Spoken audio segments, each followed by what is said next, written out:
Oh, so welcome back to Mokhul. So you two have prepared like an actual catch-up for me, so I don't have to do it. Yep. Yeah, I think we I was both got writing one. notes. I have catch up until the carriage part, as I So- said in the chat. After that, it's a few choice words. Okay, so who wants to do it? Tell me. I'll start, and if I miss something, then Curtis can fill in. Alright, so from now on, this is a rule, just so I don't have to do it. Whoever does the catch-up gets an inspiration. Yeah, we have that same rule in some of the other games I'm in, and then the DM gets an inspiration if he does do it. Oh. DM gets inspiration. Wait, I'm doing it then. No. That's only if we don't get to. Okay, right, so go ahead. Right, so we started the session last week with us leaving the Obsidian Blade, and we then headed to the Adventurers Guild. In the Adventurers Guild, we had a bit of a conversation, but on the way there, McGraw really wanted to buy some rose petal infused wine, which turned out to be just lemonade. And this was an attempt to get Gwyneth sobered up. It didn't really work, but hey, never mind. Eventually, we arrived at the Adventurers Guild, and we met the general riffraff of adventurers as they are there, sorted bunch. We talked to people about the Adventurers Guild, and we after some conversation accepted a quest to go and hunt down some trolls. But this was quickly turned around into Gwyneth's personal vendetta taking over the conversation, as she tried to hire the entire Adventurers Guild to go and kill El Diablo. So true. Didn't El work. Diablo. Didn't work.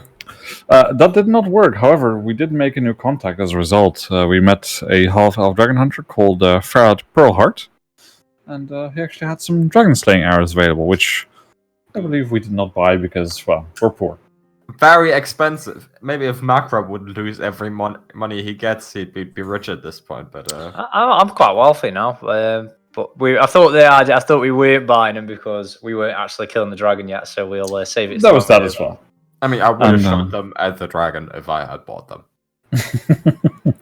We have no doubt about that. He did offer to help us with hunting down this dragon if we ever felt strong enough to do so, as he was clearly not impressed with us at the time. And so we decided, well, if it's not a dragon, then let's go and hunt some trolls, which we did. We found them pretty quickly.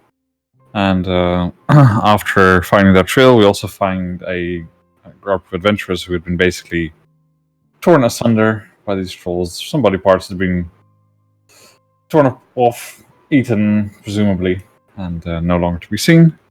We decided to put them to rest and burn their bodies on the spot. Took their valuables off them before doing so, because why burn them? It's just a waste. Also, Took a holy symbol. Lantix built the crematorium out of hard light, just to add there. Yep. Built a nice hard light construct around it so that we could set them on fire without the entire forest going up in flames. And, after that, in a very short sentence, we find the trolls, we killed them. Good times were had. We drowned one of the trolls. We take a shine off this. We sneak up on the trolls and then we murder them with surprise drowning and stabbing. It's like rather quite an effective troll killing unit. We turned out to be. Yep. We also discovered that these trolls were slightly more intelligent, or at least one of them, but generally as a tribe or whatever a collection of trolls is, they were somewhat more intelligent than usual because they were using weapons, and one of them seemed somewhat capable in combat. I was edging the other one on to try harder. Eventually defeated them without too many problems. I think the correct expression is a parliament of trolls. What the hell? What is that? The animal? What's also the animal that uses parliament? Is it crows?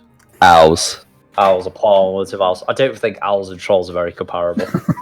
No, But I can imagine a parliament full of trolls. Trust Todd, the school teachers, to know the fucking collective nouns to all the animals. After doing so, we made our way back to the town, and we returned our quest. Meanwhile, Lantix set about securing transportation through teleportation circle back to Mokhul. I think he'd done that before we went. think he did that at the back end of the episode. Yeah. What I meant was that we had a timer, and he was just going to go there and reserve our space. Yeah, exactly. Be like, they're coming. Don't worry. Don't leave yet. And at the Collegium, we then also met someone who we'd seen before, Lady Rhea Greenridge, who we cordially invited to join us in the teleportation circle and come with us to Mokhul. And so we teleported back to the Mokhul City teleportation circle, and right, I'll do last a little bit because I've got a good. Go on then. So, we forgot that we collected quite a bit of blood from the trolls as well for some dick pill potions, and we were sure I forgot about the Viagra that you wanted. We're going to keep some of them for us for the next time we rock up. But then as we arrive, Lantix is pulled away pretty much straight away by the headmistress, whose name I forget off the top of my head. Zashida. Zashida? Did you also forget that Lady Rhea Greenridge was coming with you? No, I just... sorry. She was with us, and I was trying to get some work out of her because I thought like she'd have a pretty good hoard and everything, so I tried to do that. But she went off with as Gwendolyn was hurling insults at her. She made her way and told her to meet her at the docks, or said that she lived at the docks. Anyway, and the rest of us, Macron managed to convince the party to go and help with his undead wife situation he's got going on, and we were all shuffled into a coach by a particular mysterious cloaked figure. It was after a couple of minutes, Grilda then realised that we were being taken the wrong way from the docks and the shanty town that's near there, and pretty much threatened him with a hard life needle to stop, as we were pretty much getting kidnapped. We were all sitting quite peacefully in there, but then the Vampire Nation attacked, and everything changed. So true. Completely unprovoked. Oh, really? Completely unprovoked. And then pretty much most of the party tried to flee out of the carriage. I got down during it. I got brought back up by the vampire. And then once we were all separated enough, Gwendef got mind control to get sent to the docks without she just had to do it. She didn't have any input into it. And then he told Grildo to just to go back to his house now instead of later. And that he had pretty much meeting there as he was already meeting with his family. Macron and Chester go with him to the residence, but Macron's turned away, kind of. But then Chester Decker goes in with him, and then I think I'll leave it to Arne, to what happens to Grildor from there. I can do it if you want, but it's going to be very short. I will. Okay, so... Short then. So continuing on from there, Grilda goes in to find the vampire known as the vampire known as Gold Petal sitting in his mother's seat. And there's the plot twist, it was me all along. Yeah. Scooby-Doo, take mask off. And after some boasting and some threats, he pulled 4 domes off of silver platters, revealing the heads of Grildar's parents and 2 of his brothers. Let me have a look. Yes, no, 1 brother and 1 sister. 2, I think, right? It's 5 in total. Oh, wait there, 1 moment. Let me check my notes. This is where I'm going wrong. Anrin, there's 5 then. Yeah, Anrin, Ragrick, and that's it. That's all I've wrote down. Okay, well, continue and I'll check it a sec. That's fine. Okay, yeah. Revealing the heads of the parents. And before leaving, he said, "Don't think you're getting away without punishment, Chester," as his vampire guards reached forward, grappled Chester. Chester pushed him down to the table and lopped off the ends of all of his fingers, leaving them little stumps. Did you both hands? No, just 1. And it was his main hand.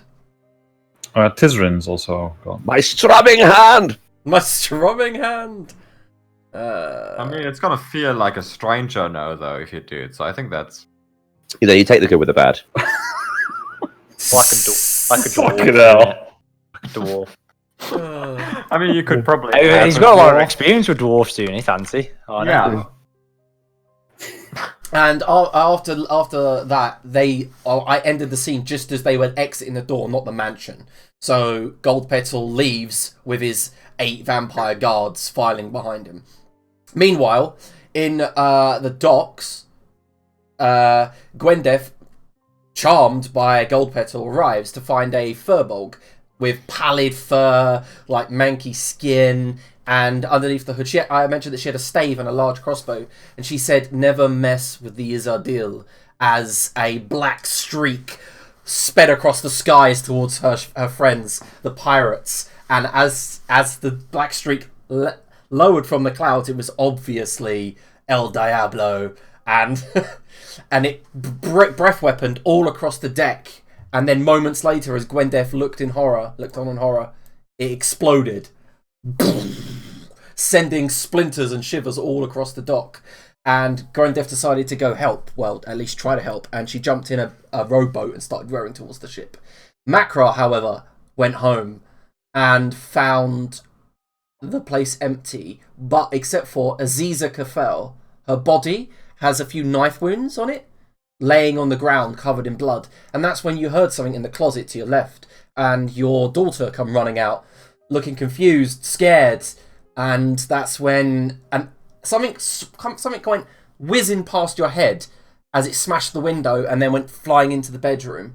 You were like, what was that? I gave you an opportunity to do something, and you picked your child up, went to run, but then the next arrow hit you and you lost control. You blacked out, woke up outside in the alleyway behind your house, staring maybe 10 feet away, at your daughter on the ground, covered in blood. And then you look towards the Berserker's axe in your right hand, also covered in blood. And today, our scene begins with Makra. So Makra, immediately... Final point of the catch-up. What? It's Ishadi, not Isadil. Ishadi. Okay. Ishadi. I did not know how to pronounce it. Favalani kun Ishadi. Ishadi. Okay, the Ishadi. Whatever. So Makra, you stare horror down this alleyway. Above you, the moonlight blazes down through this alleyway, lighting up her body. And then you fall to your knees as the vomit nearly rises up in your throat, bile burning your throat, realising what you might have done. And then you hear a slight whimper and a cough. She goes... She had another line last week as well. Is she getting that line again this week? What are you talking about, sorry? She said something at the end of last week as well. Did she get that again this week? I can't remember. It was, did you get them all, Daddy? We've patched out that feature. Yeah, did you get them all? I don't remember, but no, she coughs, blood splatters from her mouth. What do you do? Sticky of blood, just feeling the weight of the axe in my hand, strumming my fingers up and down the shaft, just taking a couple of minutes or a couple of seconds, feels like minutes, to just compose myself. I'll have just a look around at the scene around me. What do I see? Okay, so you see like a blood streak leading from your house. However, that's when the pain hits you, Makra. You look down and see you've got several knife wounds in your leg that weren't there before. And you don't know where they've come from, but then you see a knife not a foot away from Bixar, like as if it's been discarded. But Makra, the dagger doesn't look like anything that your daughter should have. It looks wickedly sharp, keen, a throat slitter. And that's when you see her body begin to melt. You get confused by what's happening. It begins to shake violently and burble and bubble, and she goes, begins to stand in front of you as her body shifts, moves into one, turns into like a flesh tear-shaped droplet, then a mouth appears, yawning with sharp teeth, then slides upwards to a full adult height. Bursting out the side comes arms, leaving blood all up the sides of the wall, and sitting in front of you is this weird, featureless creature. And he looks up and he says, "The poison should have worked." And then switches, and immediately Eros Sant looks at you and he says, "Would you prefer this form?" And he holds and then he picks the knife up in his right hand and just stands there, points towards you and says, Handy having a scion in the family, I guess. She was a bit of trouble. My brethren can't fight a cleric. So I came in, and he brandishes the knife towards you. I was only meant to take a few pounds of flesh, but I think I'll kill you this time. And he begins walking towards you. Well, the feature is, it's Eros Sant, the magistrate. You killed Ericta, and I'm gonna kill you. So it is. I'll just drag Alright. Berserker axe from the. And you notice you do still have 2 needles in your neck. And that's when you feel, oh, the vomit in my throat isn't just from feeling the panic of having nearly murdered my own child. You feel groggy, dizzy. Do you want to roll initiative? Yes, I could. Where is my token? There I am. Todd, did you get that? You're doing the recap next week. I did, yeah. Good.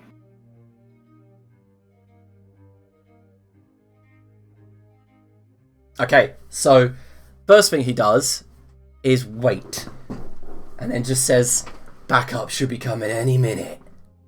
Above you, Makra, the window shutter opens, and your orc neighbour looks down at you, at Eros Sant, and says, "What the fuck's going on here?"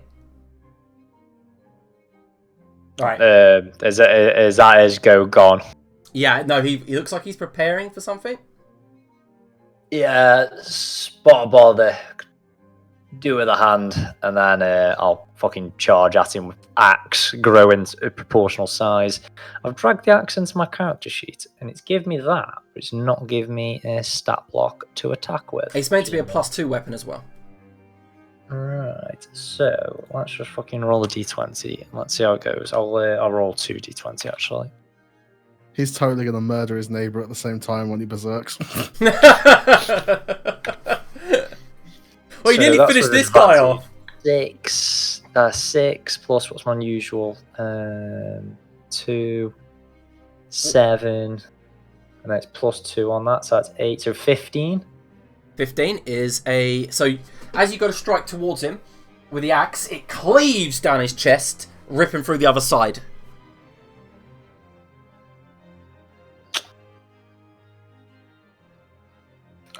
I guess I'll swing again. I've got another attack. I need damage. Oh yeah, damage as well. Ah, fucking hell. Just fucking... You just need to add it to your sheet. Yeah, I'll do it later. Just use that for now. That's that. Okay. So just say 17, so I think that's a higher dice. But Got I it. don't have the +2 in there, so yeah, that'll do.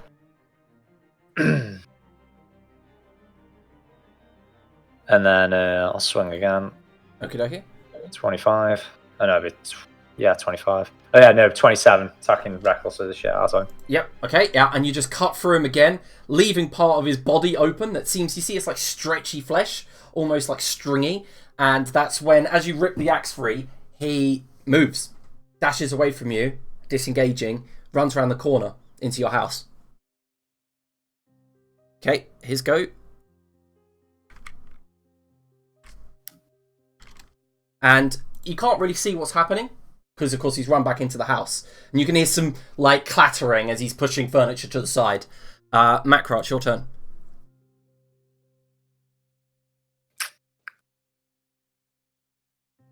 There's no one in the house left yet. He's thrashing. What the fuck's he looking for in the house? There's nothing in there. I feel like I'm just fucking getting out of there. I feel like I'm darting and getting to the docks as quick as I can. That's up to you. Yeah, yeah, I reckon that's the plan. I've got I've got 40 feet of movement. I'm pretty quick. The dash got 80 foot. Not many people can keep up with me. So yeah, feral instincts kick in, and I start making my way Downtown? Okay. Okay. To get myself to the docks. Alright, you just turn on your heels and run down the alleyway. And as you're running, you do hear your neighbour's voice going, "What the... Ah!" Bastard. That was the thing I think he could have been doing, yeah, but... And you begin running towards the docks. And yeah, you noticed. And what's your passive perception? is. It's not at the top of the sheet, is it? Where is it? Just your 10 plus your perception skill. 0 modifier. So. Yeah, you don't know. Okay, so you're just running through in the moonlight, running through Shire. When you get about maybe 2 blocks away from your house, people are sitting on their porch drinking, unnoticed what's going on, not that far away, and they're all looking towards you. And one guy goes, "Sheriff," like says howdy to you. And as you run past, they're like, "Wait, slow down! What's happening?" And you can see that you've got blood all over your axe. Yeah, I'm in past him. I need to hide away and quick. And Macro, as you begin running down that mouth of the alleyway towards the docks, in the distance, a bright light, and an explosion rocks. And then immediately you see a wave coming towards Shidell, about maybe 5 foot tall, quite big, broken up by the Bay of Spears, and you just see wood begin raining down all around you. Fucking hell. Right, yeah, I'm just going to keep making my way to the docks. That's fucking Shidell gone. Yep. I need. Shidell's not gone. You've just witnessed the explosion of Gwendif's friends. That's it. Right, okay. I thought you were saying Shidell was blowing up as well. I thought that was. Yeah, no. Yeah, I'll keep heading towards the explosion then. Okay. So you head towards the docks, I'm assuming then, yeah? Yeah. And that's when you get to the docks and you can just see a small rowboat rowing out to sea. Can I look and see if it's actually Gwendif? Was Gwendif make a perception check. Quite extravagant? She is quite extravagant. She is not dressed like anyone else in a desert. Yeah, so make a perception check. Yeah. Nope, you can't see it. On that. I'm jumping in.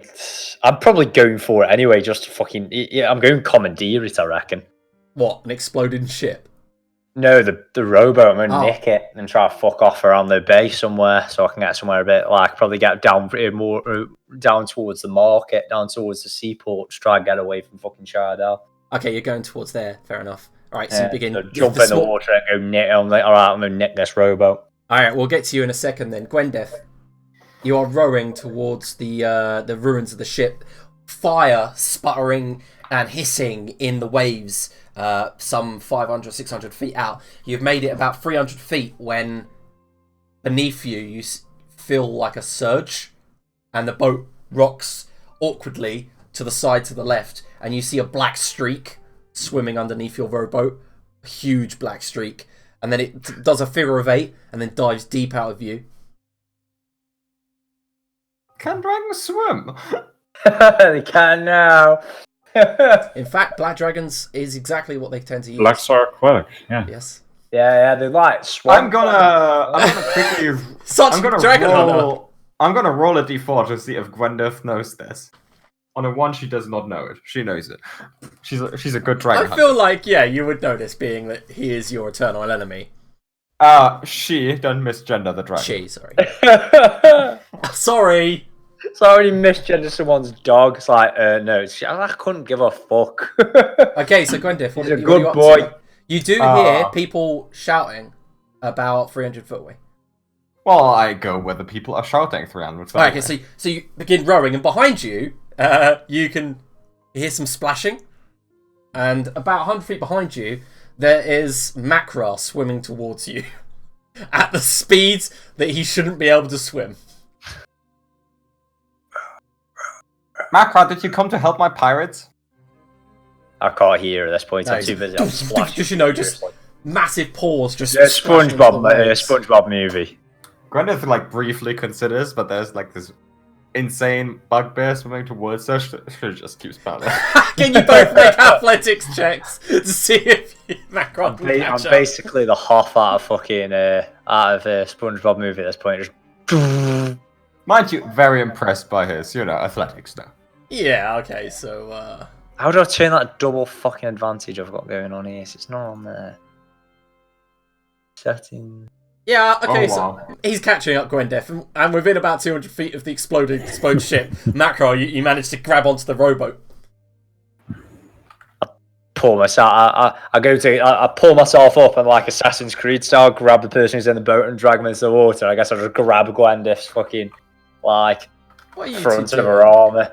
Alright, so Gwendif, he does go to reach for you. He reaches for me. Yeah, he goes to grab you. Well, I don't let You him do grab me. recognise it's Mac Ra, like... No, I still don't want him to grab me. It's my boat. In fact, it's not actually your boat, you just took it. No. Semantics. Okay, so you can hear some shouting really very, very close now. Some people go, oh well, maybe about 2-3 people shouting, "Over here! Here!"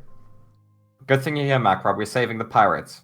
And And then- then it's probably at that point where I've grabbed you and I'm like, fucking out, it's Gwenda.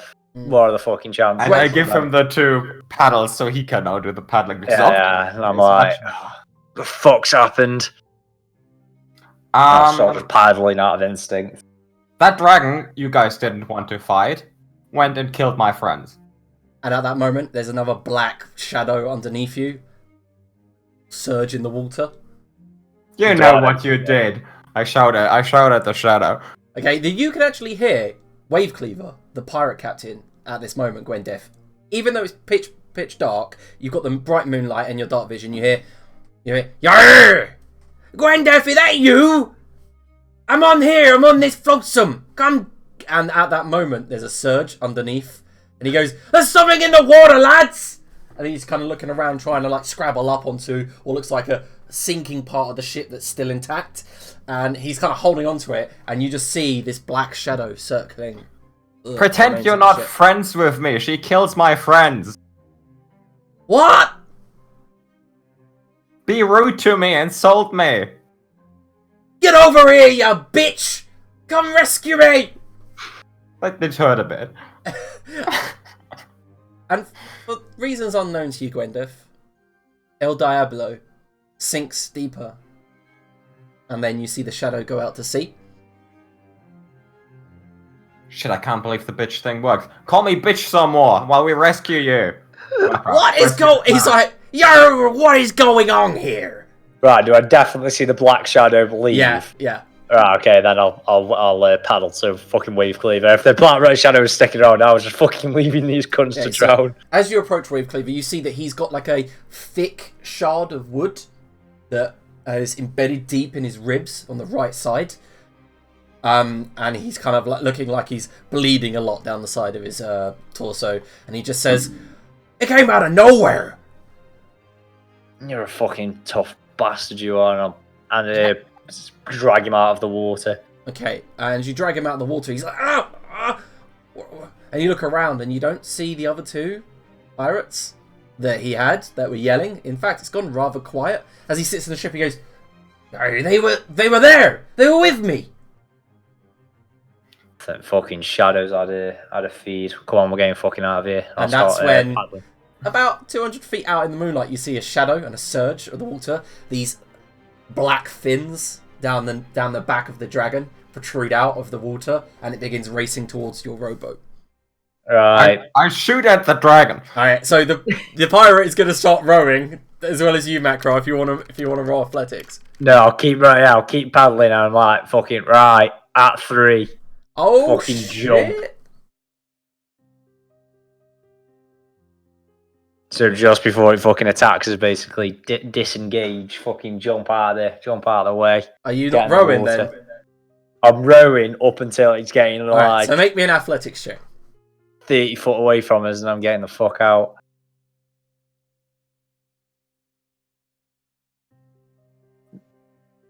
That's a natural one, actually, because it's rolling double advantage. I need to know. I've turned that So on. you actually somehow. rolled a natural 1. Okay, Yeah, it's so a nat what 1. actually happens is it turns out that Edward Wavecleaver is going very, very fast and strong on his side, but you're weak and you just circle back towards I say the... weak. It's sort of 12. Yeah, I know, but compared to his, it kind of does that wide arc thing, and you end up doing like a wide arc towards the dragon, and it dives at the last moment, as it looks like it's about to get you, and then sinks further into the sea. It looks like It's she's just- toying with you. Yeah, I was gonna say, the fucking dragon is messing with me. Gwenda, if you can make a shot at disadvantage if you want. I do want to make a shot with disadvantage. Go ahead. I'm gonna Zephyr Strike to make it a Dragula. Alright. Fuck this dragon. 22. Alright, so it sinks into the water, and you get what looks like, as this meaty part of the tail comes up, you know, like when a whale goes for a dive, the dragon's tail comes out, and you sink an arrow into the base of the tail, the thing just shoots deeper. Okay, I'm thinking 200 more arrows and it's dead. It doesn't make a reappearance. 1 minute goes by. 2. You can see lights appearing on the docks. People are beginning to come out on their own rowboats. 3, 4 minutes go by. Edward Wavecleaver's holding his holding his wound, and he looks out and he goes, "Yo, the boys are coming. Good." And 5 minutes go by. She hasn't made a reappearance. Alright, and before we go over to Chester and Grildar, we're going to do this Lantix moment. So Lantix, Zashida takes you to one of the side rooms. She says she wanted to talk to you when you appeared, and she says, "What happened to you?" Well, Mistress Chernin, it appears I've fallen under some kind of curse, some terrible axe. But not to worry, I feel like I have resolved the problem. I merely need to get back to my room to deal with it. Oh, well, okay. Well, I have a letter, by the way, for you. It was delivered a few days ago. 3, I think. Splendid. It came straight to my office for some reason. I didn't even see who delivered it, but here you go. It's and you see it's got Wiltix's like stationery on. Ah, I know who this is. Thank you. She says, "Yeah, it was urgent. I think." I suspect so. That man has no patience. Well, I'm glad you're back. I could do with your help. Really? Can it wait a moment? I really would like to. Oh, it can. Yes, of course. Deal with this. It can. If I could return in 20 minutes or so. Yes, no problem. She goes, "I'm going to be at my usual office, of course." Then please do excuse me, Mistress Chernin. You are excused. I shall see you soon. Don't keep that crazy one waiting. You know what he's like. Oh, I won't. Not to worry. Okay, so you head back to your room? Yep. Well, I won't. I need to find a gnome. Okay. Oh, it's easy. Yeah, In the library, there is a bookish young gnome working. Yeah, I'll just wander past and innocently stroke the man. He does notice and he says, "Oh, who are you?" Run. And you just run. He goes, "I do believe I was, what do the young people call it? Caressed." And I will assume my normal form. You assume gnome form. I assume gnome form, yes. Nice. Then I will look at the letter. Okay, letter says, from Wiltix says, "Have you not explored that monolith yet? I await eagerly for your information. Please return soon. Wiltix. P.S. If you find any tasty treasures, bring them along. P.S.S.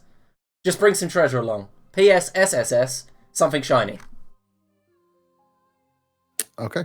I had already prepared a written report, I believe, on the way to Thebos.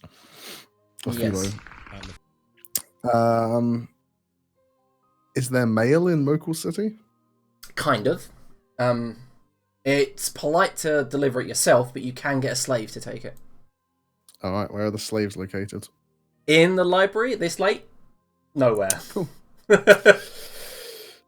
Right, I'll go see Mistress Chen and then I can deal with Wiltix afterwards. Okay, so you go towards Mistress Shannon, and the front desk empty. The secretary is no longer there. It's late. You head up the stairs to the top. The door's slightly ajar, and you see candlelight kind of beaming out. Yeah, I'll knock and walk in. There's someone sitting at Mistress Chernon's desk, and it's not Mistress Chernon. He is tall, has a kind of robe, like black robe over him. It's kind of like loose and shaggy, and a tall hood. "Sit down and tix. Or Who the devil are you? should I call you Solenness? Who An are you? old friend. Sit, please, Solenness." Yeah, I walk over and sit down. That's intrigued me. Mm-hmm. "It's been some time. If I had known you had arrived here, I would have welcomed you sooner. But it seems you have kept to yourself." Not for lack of trying, but, you know, our forms, it's difficult. People could be anywhere. Which one are you?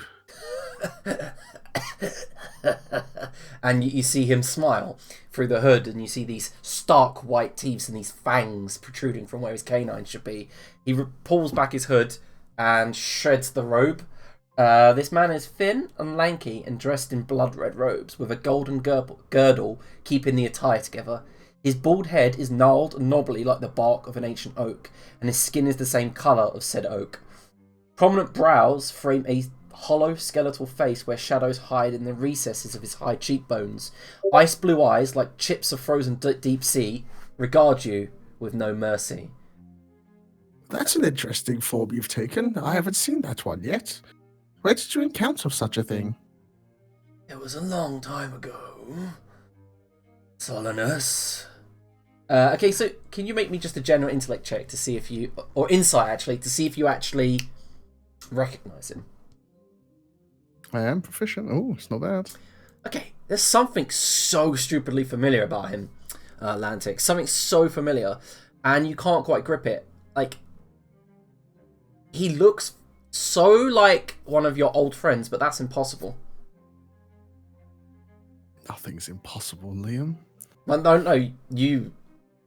Okay, so as he begins to speak,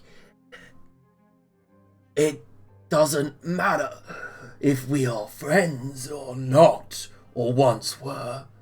I've lived too long. You've been absent from my life for that long. I have a new family, and you crossed them. Oh, well, I'm very glad to hear you have a new family, but what have I done to upset them? You took part in what transpired with that filthy bugbear and the Iron Blood pup. Mr. Rard and young Master Ironblood, what of them? They crossed me. He stands. I'm very confused. Which one are you? Who are you? Around here, they don't call me anything. I am unknown to them. But you're known to me. I lead from the shadows and always have done. When I was alive, I was a mutations expert. Now in death, I am a killer. And I make money from that killing. Your friends threatens that money, and money in this world is power. Solanus, I have made examples of your friends. Now your part was not the lion's share. Your part was minor. Put forth your spellbook, Solanus. What have you done to my friends? What was needed? No, explain yourself. I gave them fair warning. There would be dire consequences if I did not get my product back.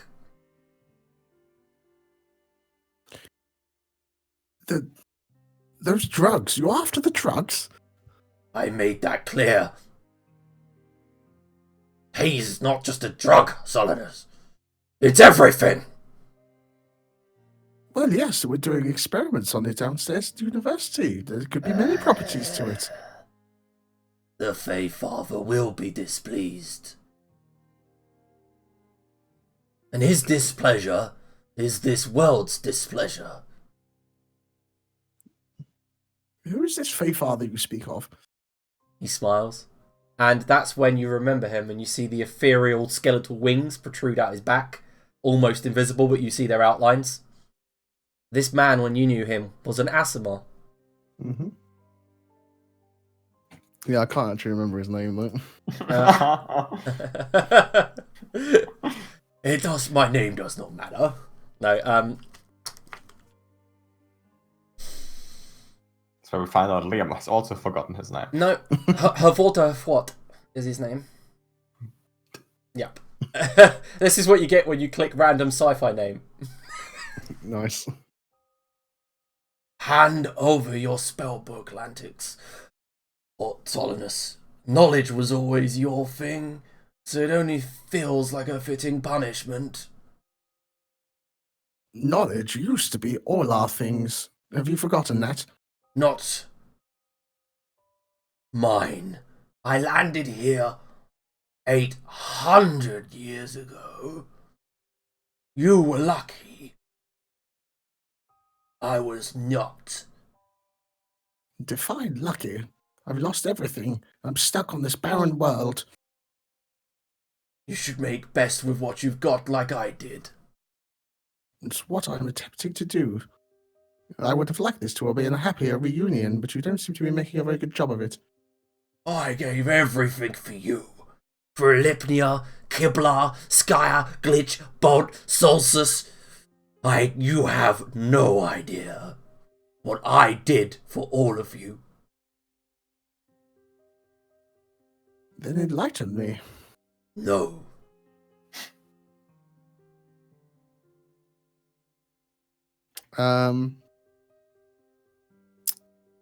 Obviously sensing the hostility, I would like to start backing up a little bit. Okay, that's when the door... And behind you, you don't actually see anybody. But you can make a perception check if you wish. Why not? Nope. Now I see shit. But you have a feeling there's somebody there.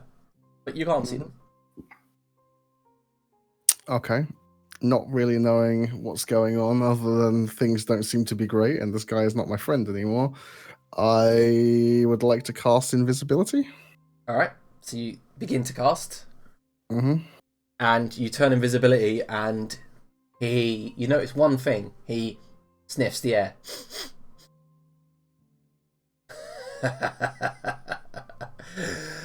Solinus, if you run, I kill her.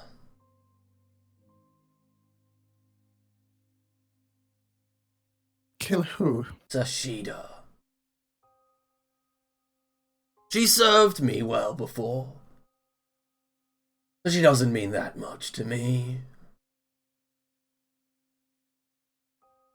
But I'm assuming she means a lot to you. You know, you spent the night together. Many people spend nights together. She's my employer. And there I was, thinking you had an eye for Lithnia. I have eyes for what I always have. The betterment of the world. Something you've clearly forgotten. There's silence from him then. He seems to be pondering, and he says, in response... I'd like to take that moment to leg it. Okay, where towards? The door? Or the windows? Or... Give me what you're doing. A window? Oh, I don't know the layout of the room or anything. Okay, so it's give a me that. circular solar, about 20 foot in diameter, and there's a desk in front of you, and to your right and left are two stained glass windows with shutters, but they're open because it's a warm beginning of the summer's night.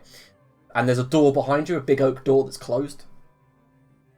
Yeah, I'm running for a window. Okay, so you begin to run to. Can you make me roll? Just see if you can beat their initiative. That's all. Probably not, but sure.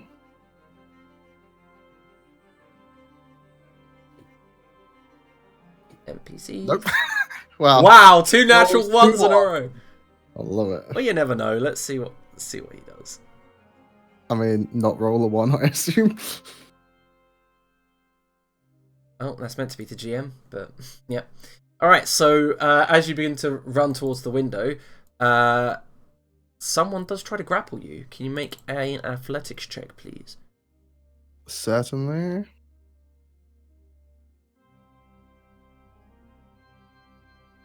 Alright, so at that moment, you're yanked back as someone's grappled you. This thing is invisible. You can feel his tough and strong hands around your shoulders, around your clothing, keeping you in position. Unhand me. Never. You hear a sweet voice, and then he says, "Oh, it's actually your turn before his, so yeah." Splendid. I would like to Misty Step. What, out into the air? If the window's open, definitely. Yeah, okay. Yeah, okay, so you just teleport, doof, 30 feet ahead, in midair. Mm-hmm. And at that moment, you see the creature that was sitting at the desk watch you fall. Okay. I'm hoping the university's high. This solo is about 90 foot high Cool. What, you falling around 60, is it? for the first round, and then, like, ridiculous for the second. Yeah. But I'll get another round. That's the point. Yeah. What you do notice, however, as you're falling, a bat fly out of that room. Yeah. Expected. And Yeah, it's your Like, turn. he didn't seem like the kind of guy that cleans his solar, so of course there's vermin there. I'd like to cast a hard light construction slide. Oh my god, this is creative as fuck. Okay, yeah. So I'll do it like really steep at the start and Yeah. it shallows out at the bottom. Okay, yeah. I like Don't make it a water slide because there's going to be some fucking friction burn if not. Okay, so No, I'll what, just fling the cape underneath me and just... Big holes. I in the will bottom. have you make Two acts like assless chaps just at the bottom wearing a cape. I will have you make an acrobatics check to see if you are not prone and take some bludgeoning damage. Sure. Alright, so you're not Nice. knocked prone, but you do take 4 bludgeoning damage as you hit the ground. Roll through the university's front porch, basically. That's where you've landed, kind of near the front entrance. I will regain 3 hit points of that. And that's when you see something flash in the distance, Lantix, over at the docks. A bright light. And then the sound hits you like 6 or so seconds later. A resounding...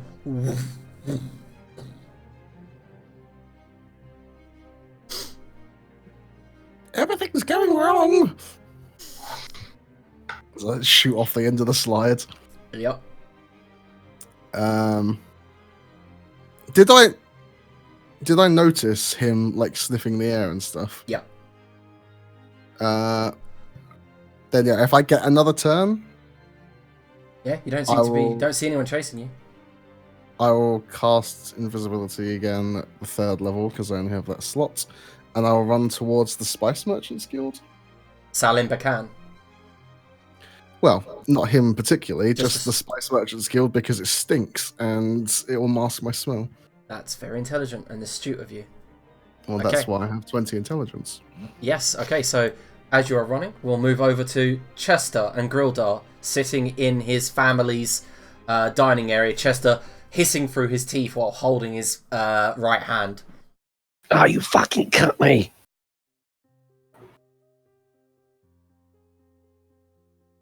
They still there? Sorry. No, they're walking away. They're by the front entrance now. Jesus bleeding Christ! What was that about? You see the griller doesn't say anything. He just looks at the table to see if there's any wine, grabs it and downs it. There's plenty of wine. The fuck are you sitting there for? Let's fucking go. Let's do them. Go on then. Well, I mean, ugh. I sit back down and cradle my stump. Pass me some of that, will you? No, shove a bottle at him. Okay. I must have missed something. What the ever-living shit was that about? I'm really not in the mood right now, Chester. I think you better leave. He's just pissing the blood from his stump. Stand up and push my stool back. Very well. I'll walk off muttering something like, "Fuck, what am I going to call this? Vulnerable vampires? I don't know." How the fuck am I going to write my next book? And I'll leave. Okay. Alright, so as you are leaving, Grildar, what are you up to? This evening, drinking. That's all. Okay. Alright. There's very little else happening. Just thinking and sitting there and drinking. Okay. So are you staying there with the heads? Yep. Okay. Has he got? Chester, what are you doing? I want to find medical attention. Okay, so you just a little bit far from the Ironblood estate is the Lady Luck Shrine, where you know there to be clerics. I'll go there straight away. So as you approach the Lady Luck Shrine, there is an elf, and it's very dark, and you notice there's some commotion going on by the docks, but you don't know why. You just see some sputtering fire out in the distance, and you have to climb up a hill to get to the Lady Luck Shrine. And as you walk up, you do see it's an odd shrine, because in Mokhul they worship a specific type of pantheon, but this is a shrine to a more common deity from your region of the world. This is a shrine dedicated to Timora. And this elvish woman looks towards you, and you see that she's got a blindfold around her eyes, and she stops and goes, "Hello. Oh, you're hurt." Most astute. And she runs towards you. Could you help me? Of course. And she sits you down. You see there are people asleep under the night sky here, on stretchers and platters and stuff. And she just goes, "Sit, please. Here, eat one of these," and hands you like a bowl filled with fruit. Delicious. Okay, I'll so pluck at that with my left hand. yeah. Alright, so as you begin to eat these berries, you feel restored. Like, vigor returns to you. And then she begins to bandage your hand. She goes, "What happened here? What happened?" Well, it is a tall tale. One that involves bandits and damsels and dragons. Dragons? Ah, yes. Surely you saw its grisly visage upon the docks. What? No, I didn't see anything. Your hand. What happened to your hand? Please. And she grabs hold of your chin, makes you face her eyes, which are just a black blindfold, and says, "Tell me the truth. What is happening?"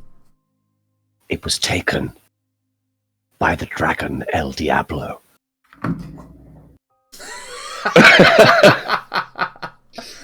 No. I single-handedly drove it from the city. Please, I need your help. Okay. What? My help with what? Is my hand? Is it better? I must seek to drive the beast back. She says, His hands are piercing her blood. Help with what? No, I'm going to be honest with you. I'm not powerful enough to regrow your fingers. You will need to find someone more powerful than me. But I can stop the bleeding. Ah, and where might I find one such as that? I guess my teacher?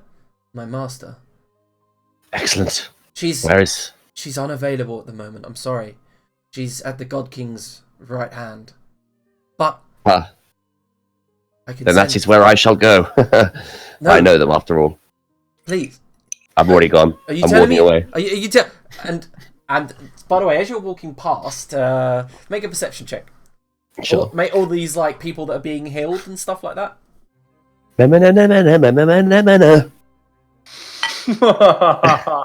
Hang on. Perception, yeah? You didn't even let them stop the bleeding, the fucking madman. I thought she bandaged my hand. She did bandage your hand, yeah, and gave you some Okay. good berries. Oh. Okay, so as you're walking past all these people, you notice a very peculiar looking man in the far corner, looking very injured, tired, exhausted, but he's eyeing you through his hood, and you see his body looks flat, almost like kind of like deflated as he sits there, and he's kind of like got wrappings head to toe. You good, sir. I've had my fill of interested strangers this evening. State your purpose. It's just an interesting story. A dragon. Did you know there's a Medusa in town? If you're really a hero, you should kill her.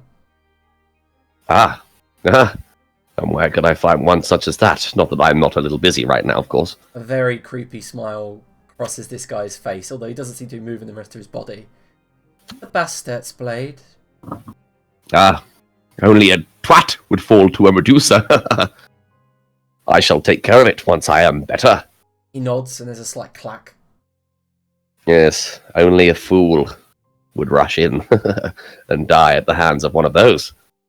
I shall do it clever. I shall do it smart. And his neck kind of touches his chest as he either falls asleep or just goes lifeless, like a limp marionette. Well, good day, sir. Sleep well. What a creepy fellow. And I'll continue on. What a weird scene. But yes. Okay, so where are you going? I'm going to the Moonlit Shield. Holy shit, what the fuck? Okay, you're heading towards the Moonlit Shield. Alright, and so Grilda, you're literally just spending the night drinking, not calling the guards or anything like that, no? Well, for most of the night, this is true. And then eventually, I would have gotten drunk. Mm-hmm. Really fucked off my face drunk. Pretty quickly, because what the fuck else is he going to do at that moment? Then, this happens like within 30 minutes. He's just like passed out on the table for a bit. Yep. Maybe an hour or so later, his dwarven poison resistance kicks in. He starts sobering up. He gets up from the table, leaves, goes to wash his face, wake up, and then we'll head right to the blood barracks. Alright, so you walk outside into the night air, still slightly disorientated by the alcohol, and you can flag down a wagon if you want, or go there by walking, or... Yeah, walking seems good right about now. That's a good 2-hour walk. Yep. Okay. And for the first part, it's the I'm drunk but awake, angry, speed walking, and then eventually he'll slow down and walk normally. Alright, so as you're exiting, Head over there. you do see a bunch of guards walking past you, hound guards. They're doing the usual patrol of the valley. And they kind of look towards you. And then nod. They remember who you are. Yeah, I'll flag one of them. and He walks walk forward. over. He's got the yellow cloak, the breastplate, and the kind of helmet fashioned into the shape of a hound.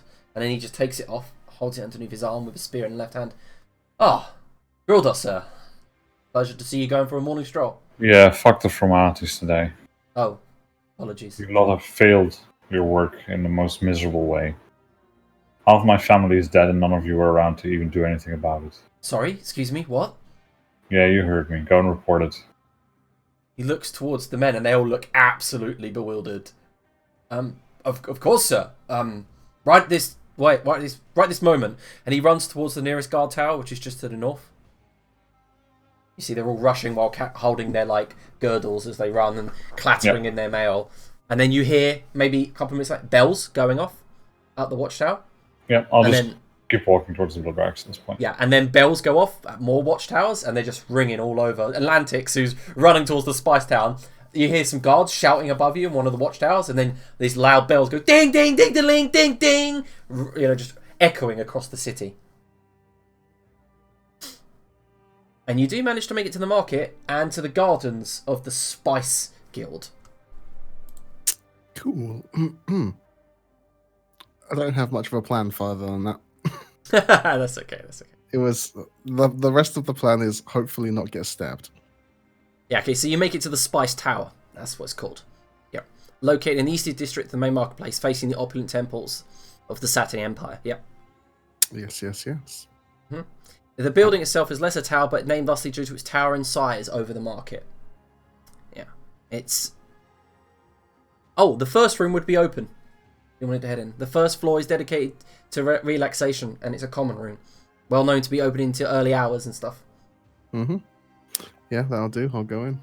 Alright, so you head in and you see there are haze addicts asleep on rich, expensive sofas and cushions all dotted around the ground. And the air is lazily kind of covered in this smoke as it floats around languidly. However, there is one guard at the far side, a big Minotaur, standing there. And he just nods towards you, points towards one of the seats that's not taken in the far corner. Morning. Nods again. Yeah, I'll just shuffle over to the seat and pull my cloak up on my hood and stuff and just settle in, keep my eyes peeled. Alright, okay. So Chester is heading towards Moonlit Shield. Grildar's going towards the Blood Barracks. Macra and Gwendef on the boat. You notice there are about 100 rowboats coming towards you now. I'm just shoving good berries into Wave Cleaver's face while I clumsily try to bandage his side. It's that really awkward kind of moment where you're just shoving berries in his mouth, and he's like, "But I don't need berries. I'm hurt." Ah! He's like chewing them, and they're like coming out of his nose, out of his mouth. He kind of like vomits a little bit, and he's like, "Oh, they're actually pretty good." I don't think Gwendolyn has medicine. No, fuck that. She's really bad at bandaging him up, but she tries. Yeah, okay, so he's got this thick chunk of wood for his side, but then one of the boats rows up beside you. It's a longboat of Nerian make, and it sees it's got like 5 rowers either side, and there are a bunch of guards in the middle, and the captain yells forward, "What happened here?"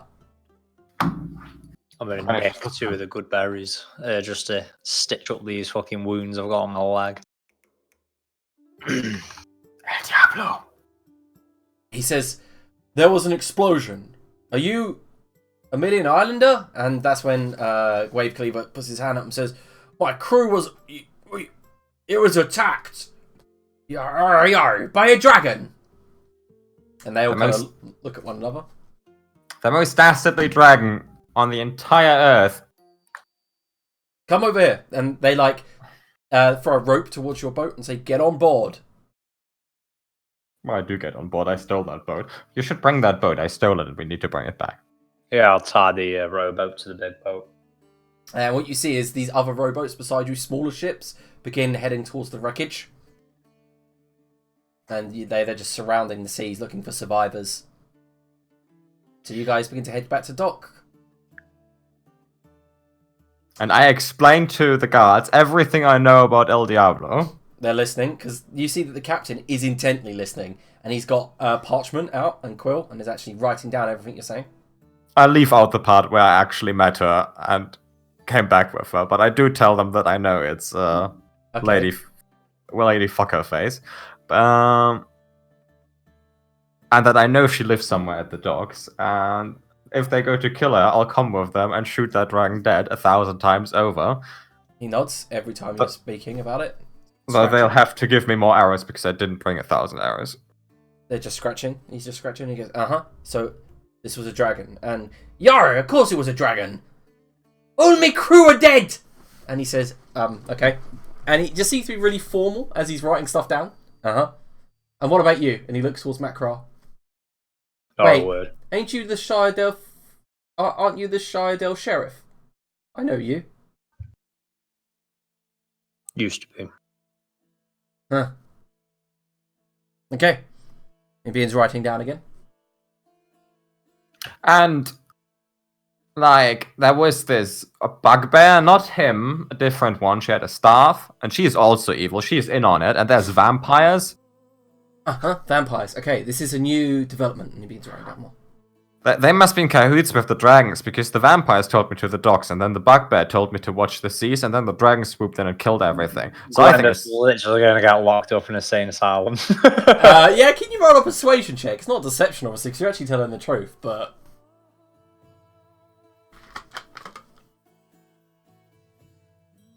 Actually somewhat convincing. Yeah, he kind of like goes, yeah, okay. Begins writing it all down. I believe you you're believe less it. insane, more that you're just in shock. Well, he looks towards you, Macra, and says, "There has been sightings of a black dragon in the skies nearby." Yeah. And Gwenda, if you're like in shock that he actually like kind of believes you, he just goes, yeah. I pull out my book of dragon sightings. I've been tracking them. But okay. She hasn't actually. She got gifted the books. I hand them the book because obviously Gwendeth is too stupid to do anything with it. And on the painful 10-minute journey to the Silver Wolf, he's like reading one page, like every 10 seconds, and then closes it and goes, okay, cool. Begins writing down. Whilst the what's this guy? Is he an officer He looks or like a is captain. It looks like Whilst a captain of the Hound Guard. Right, okay. Whilst this captain's preoccupied with her sightings boot, then I'll just be like, I'll be talking under my breath to Gwendeth and just saying, They're all gone. The pirates? Yeah, they all burned. Wavecleaver is still here. No, the kids. My sister. Did she burn your house as well? No, I think it was the vampires. They're in cahoots. We're gonna kill them all. Yeah, we need to find the kids. I thought they're dead. No, they're just gone. Okay, we'll go to your house. I'm really good at tracking. Yeah, there's gone's not the right word, I guess. Missing. Yeah. And then I cut the discussion with the guards. I've told you everything I know. He goes, missing kids. I'll find them. He's got like a passive perception of 18. He's literally heard you whisper. You shouldn't eavesdrop. He goes, yeah, it's my job. Thank you. That's fair. You should.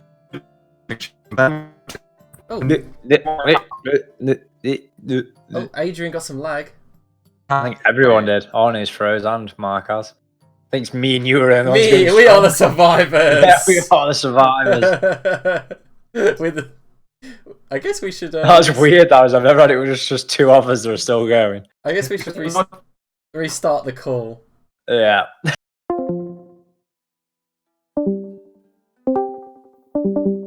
Silly Discord. Look at them all trying to join. We should.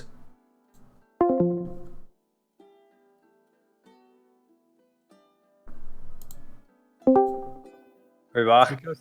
It's because none of you are paying for Discord Premium audio. Yeah, that's what it is. That's what it is. It's You two were like, we're the only two ones left. I'm like, no, I can hear you just fine. Absolutely no issues. I can hear you. We were like, stream with us! We're completely frozen. That's hilarious. Alright, we all here? Yeah, I'm here. Todd, you here? I'm here. Alright, cool. Let's continue. Yeah. So the captain says, I will do my best.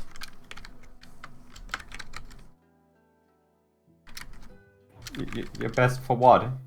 I'm finding your kids. Oh, that captain. I thought Wavecleaver. I was like, what's he doing? Okay, he says here, I'm Captain Amon. That's a good name. Thank you. Now, I need to write the name down.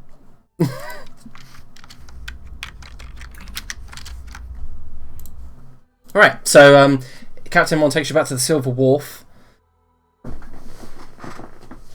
And then says, is there anything I can do? Organize you a guard, a patrol? I could stick some men on you if you wish to help. No, I would like you to get 2 men and carry Wavecleaver to like an infirmary and... He looks towards Wavecleaver and says, we can deal with that. And I give him like 10 gold pieces, and I tell him, if you can get him a good inner room and a lot of food, and I think my relationship with him killed all his friends, so I'm really sad right now. He looks at the gold and then goes, no, puts it back on your hand and says, I do this because it's my duty. Oh, you're a good guy. He nods. Insult me a bit so the dragon doesn't kill you. I do try to be a good guard. Insult you so the dragon doesn't kill you. Well, she killed them because they know me. He looks inside himself for a joke, and the guy is so lawful good, he can't even say anything. He goes, well, you're short. But I'm not that short. Oh, sorry, I didn't mean to hurt your feelings. No, that was really good. It did hurt my feelings, but it was really good. Oh, okay.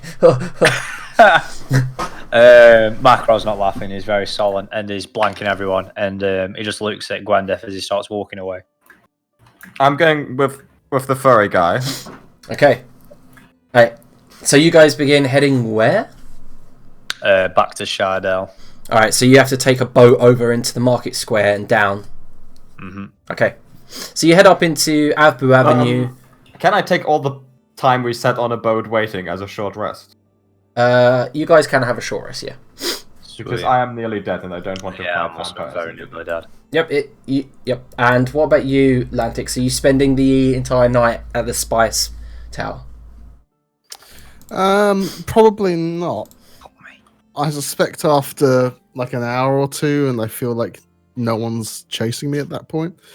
I obviously need to find sanctuary with some friends and the like.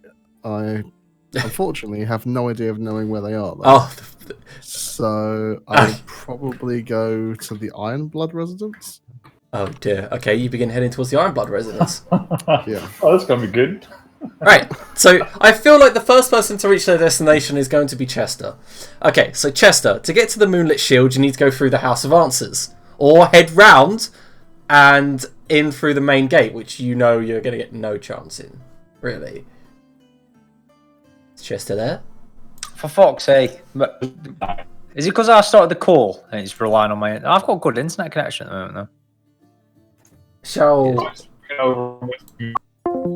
God damn.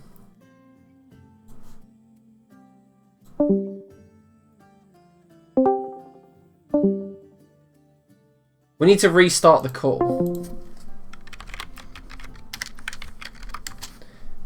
We will be right back. A 5-minute break.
Right, 5-minute break over. So, Chester, you've arrived at the House of Answers, and there's this long bridge that leads over to this very stoic blackstone keep that guards the way into the moonlit gardens.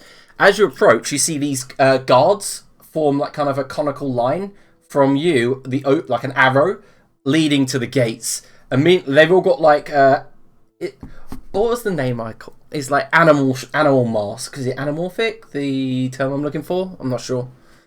Anthropomorphic. That's it, anthropomorphic. Thank you, Mr. Teacher. There's no way I could say that word. Why is Rocket laughing at? He's laughing at your pronunciation, I Just say think. it again, please. No. Anthropomorphic. Yeah. Right? Yes, I said it wrong. He's fucking dying.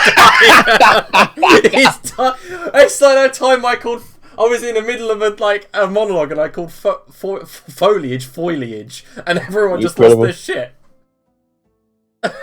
Please, Fuck everyone, attack the brazier. Yeah, like for fuck's sake. I know how you feel, Liam. Yeah. I know how you feel. Yeah, but I'm English. You're excused. To be honest, I think most of us on the continent expected more of the English to do that stuff than Yeah, we do. foreigners, so, yeah. Okay, so yeah, these masks with face, you see different kind of animals. You see jackals, tigers, hyenas, and wolves. And the one with the mask of what looks like a tiger approaches you and says, What do you want? Good sir, I am quite injured.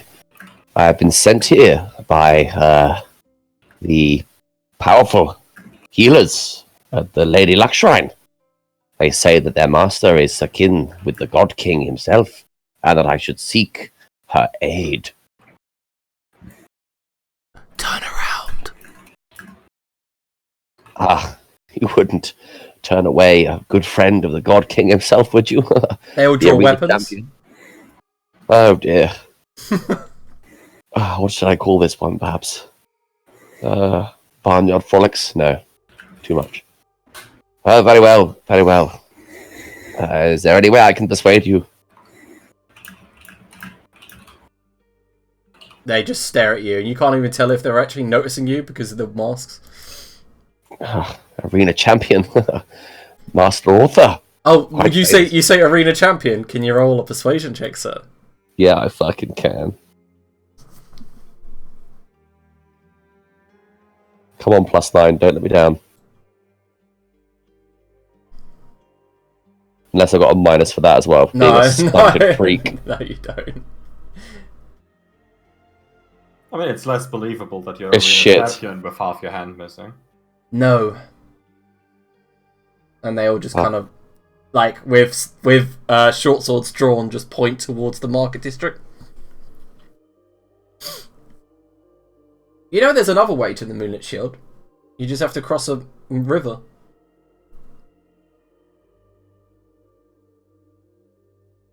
You're tempted, aren't you? I can just, by the silence. Or maybe his computer crashed. Either one of those do. Chester X has stopped working. Yeah, Chester.exe has stopped working. Alright, we move over to Grildar then, I guess. So Grildar, you begin to approach the blood barracks around the 2-hour mark. And you see that people are mobilising outside, and the captain of the entire Blood Knights is there. Big fella. No, wait, not Blood Knights. The captain of the Hound Guard is there. A big fella, Minotaur. You know him as Grost Dire Hand. Yep. And I'll just try and waltz right in. Yeah, they all part for you. You walk in. I'm trying to find them. And you see, standing there, looking rather tired, at one part of the blood barracks, surrounded by blood knights, is the God King's firstborn son. Sorry, a blue screen at the most horrible moment. We noticed. It's okay, we'll come back to you. They pointed towards the market district and just pushed you off basically the bridge. Yeah, and I fucked off, yeah. That's alright. So, Grildar, yeah, you see Blood's General Hakat Thadil is talking to some of the Blood Knights, including Somebody that you know. Who is it? Give me a second. It is one Abrax, your old squad member. Ah, yes. His tiefling horns are swept back. He has kind of an azure look to his skin, and it looks like he's there, but not on official business. He was also discharged. So he turns and goes, well, and he kind of walks towards you. He also seems drunk as he steps to the side and he falls over a desk. Goes, sorry, old chap, pats the desk, and then just looks towards you with his golden eyes. You don't look too well there, Grilda. And I'll just keep on walking in a straight path. Does it look like he's going to bump into me?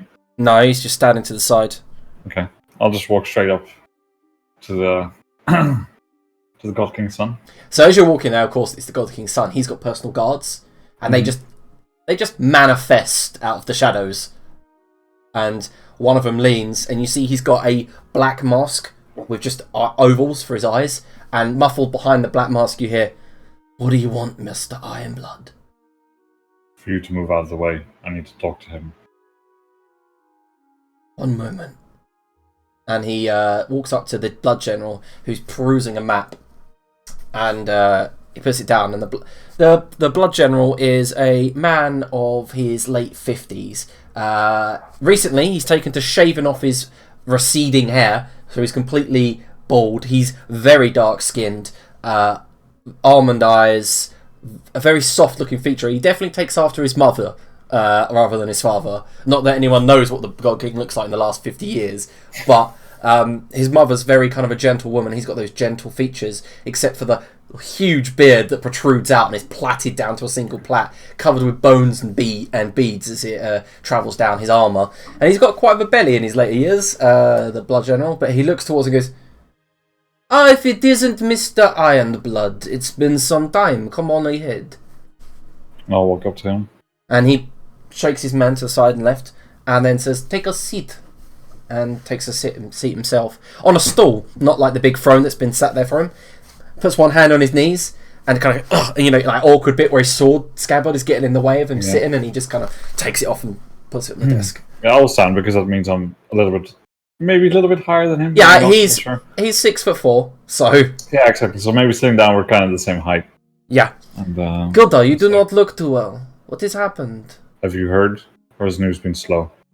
I heard the bells. The message is taking its time. It's your family, I believe. Half of them have been murdered. There's been atrocious crimes committed. And I don't know if you saw, but at least the guards would have clearly seen that I would have looked with utmost disgust at the at the Hound Guard captain as I walked in. Yeah, Grost. And, He says, I'm sorry for your loss, Gilda. Not good enough. Look, we are doing everything we can. I have sent officers. Are you? Yes. Have you been? How could this happen? We do not have the details yet. How can you let such an immensely powerful criminal organization manifest in the city without knowing about it? Okay, by the look what have you been doing? By the look on his face, you can tell he didn't know who it was. The information got to him yet. Are you talking about the Ishadi? So you do know of them? Somewhat. And yet, here we are. They move. You can tell the Grilder's like fuming with anger now. They move in the shadow. We never know where they are. I'll slap my hands down on the desk and shout. Not good enough! We have an agent in sight, but they haven't messaged us in some time. Okay? I'm trying. And you see that he's about to like burst into anger. And he tries to calm himself down and says, This is a bloody disgrace. This is not how things were run when I was here. This is not how things should be run. And I'll walk off. Gilda, please, stop. I need your permission for something. He stops, doesn't turn around. I am sending clerics to question your dead family. Is that okay? Yes. Thank you. And I will, with that, just walk out. And around him, you hear like the whole blood kennels. The blood barracks looks very distraught at this outburst in front of the God King. And then he looks around and goes, "Oh, have some common decency! Get back to work!" And everyone does, like, just immediately get back to work. As you walk outside, you see Gross Direhand look towards you, and then nods and says, "My humble apologies." Your humble apologies will be 20,000 gold pieces to bring my family back to life, otherwise fuck off. He backs off slightly, looks towards the Hound Guard gathered around him, and the Blood Knights that are the Jehoti that are going to lead them. "We leave," and they mount and begin leaving west. Yep, and I'll walk off. Okay, you going anywhere in particular? I think I'll head south to the wharf. Okay, I don't want to be at home right now. If you're heading south to the wharf, you actually would come across, I guess, Gwendef and Macro would be heading this way. Yeah, so I'll just draw the way that I would be walking. So my plan is to head like...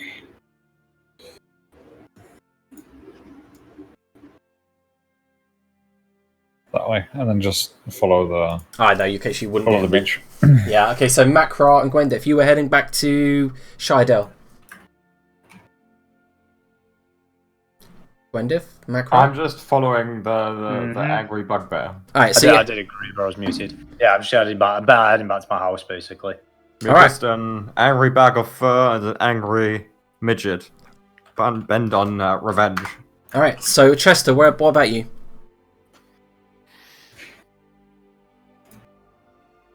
Is he still blue screen? Has he blue screened again?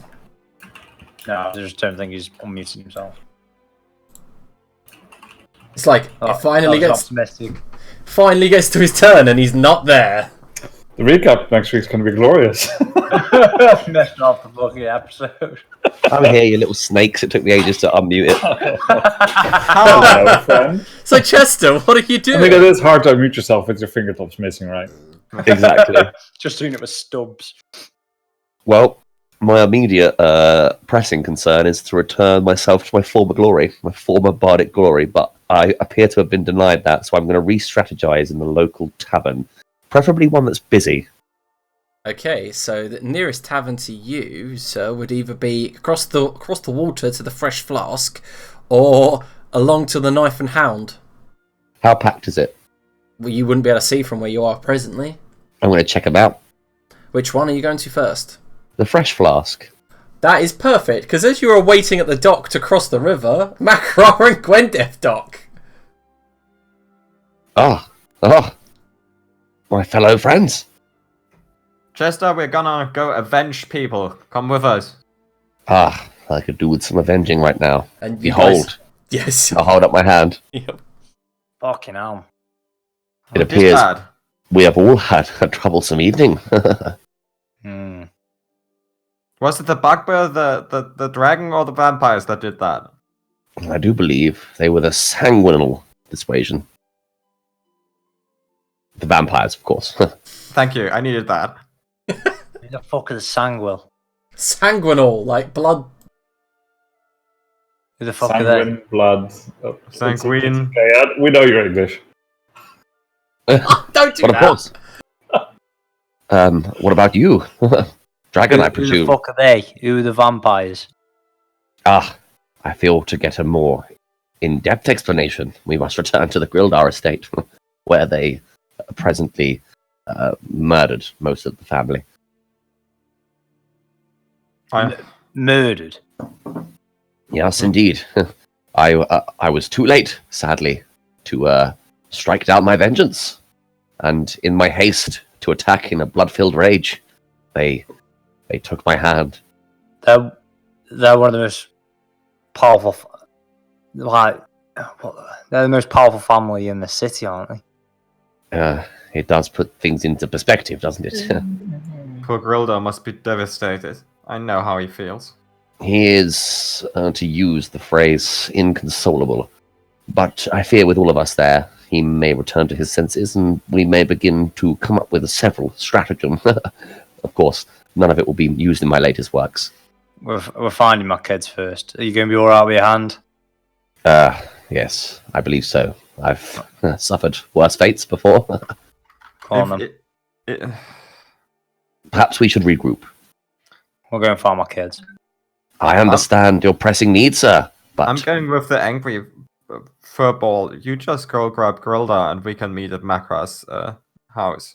I feel without all of us together, we will fail to persuade him and reach him from his stupor. Your kids, of course, are still savable, and that should be our utmost concern.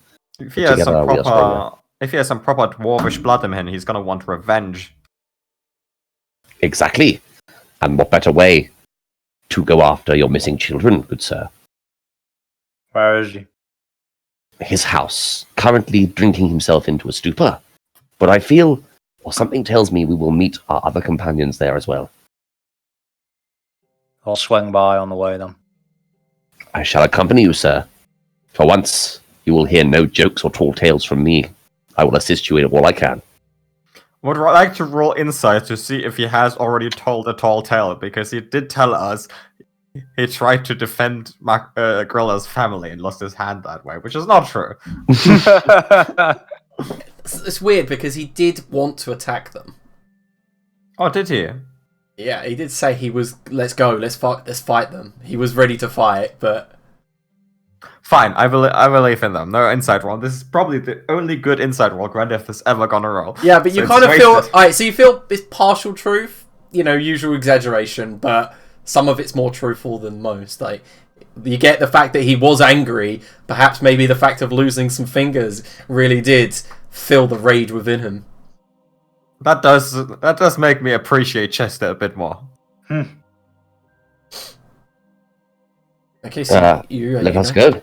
We are all going to the Ironblood estate. And as you are leaving the market district, Lantix, you see your allies heading southwest. I'll scamper after them. Okay. You scamper off and approach. Mr. Decker! Mr. Decker! You appear to have returned to your former state. That is wonderful. Yes, I managed to remove the curse, but most troubling things have happened. Of course. You must be building on our end. I'm grabbing this gnomey little fucker by the shirt. Oh, shit. And fucking hoisting him aloft. Who the fuck are the vampires? You met them as well? Why are the vampires dealing with the dragon? They're dealing with El Diablo? Yes! Who the fuck are the vampires? Why are you asking me? I'll inside check him, see if he knows anything. See if I can see any inflection of whether these vampires are ringing true with him. Liam, do I know anything about vampires? You've never met this organization. You have no clue. If he has no, it's just seeing if he has. See, when I mentioned vampires to him, whether it triggers something to him. Yeah, you can roll insight. Well, when the fucking character sheet loads. There we are. The one that I met, he seemed to think it was related to the drugs. They were you met one? To the drugs. He's telling the truth. Which one of your friends did he murder? I don't know. I ran. I feel like Mistress Chernin may be in danger. She's powerful, though, but I have no idea what these are like. I'll drop the I'll drop it the halfling to the floor. Oh.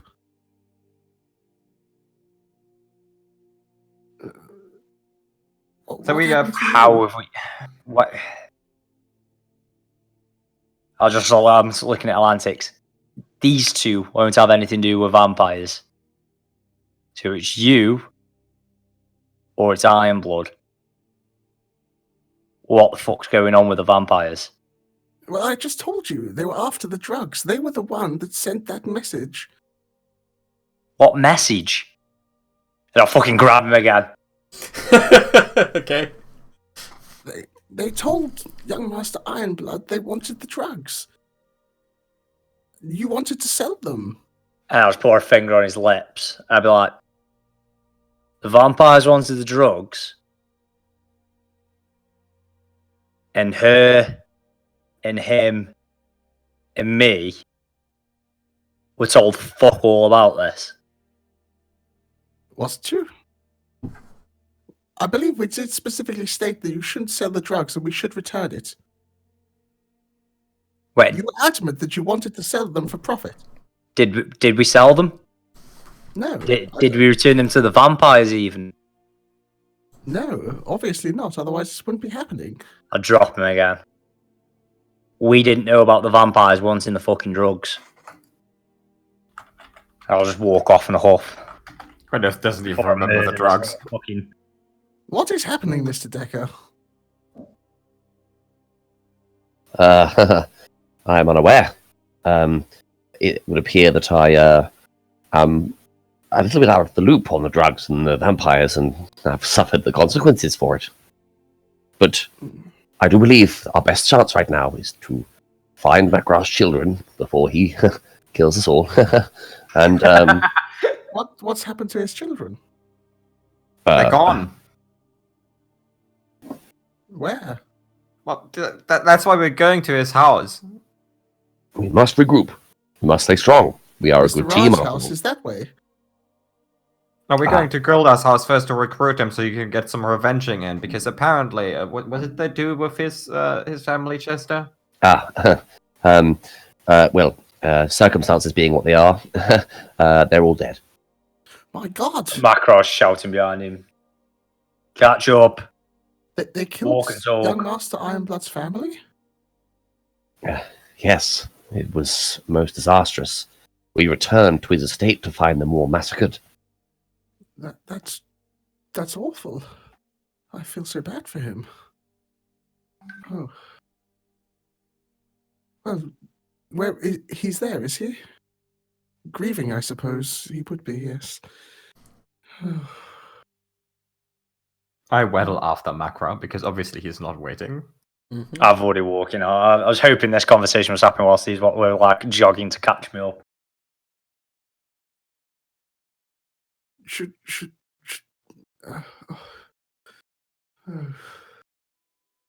what do we do, Mr. Decker?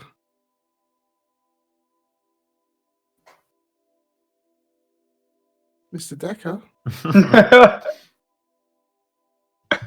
Master Decker! Mr. Decker's brain has blue screened.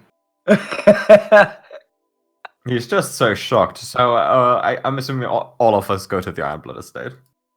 Yeah. Okay, so as you guys approach the Ironblood estate, you see that the place is surrounded by guards. As you'd expect, hound guards. I'll find the closest one. He turns. Hello. Real door. Where is he? Not currently present at home. Fuck. Goodness sake, my apologies. I'm gonna have to go. It's not your fault. I'm gonna have to go without him. Come on. Are you friends? Yeah. Tell him whether we're in Shardale. Stop. Can you... If you see Master Ironblood, can you tell him that we have found his family? The remaining alive family. No. Wherever. He'll be back here first. And I'm walking. Yeah, beyond, all of you guys can see in the courtyard, there are the rest of his family huddled up near the main statue, and you see a couple of guards are talking to them, surrounding them. And Chester, you can see your friend, Lazria.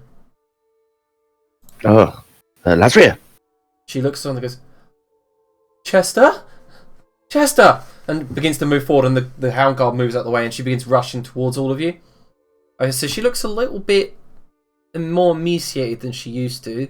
Looks like she's been maybe held prisoner or something. But as she approaches, you can see behind her, Grildar's older brother, Bardar, is there. And also his sister, Jendel. But Lazria comes running forward, parts the guards, and wraps her arms around you, Chester, as she hugs you. It is good to see you in these dark times.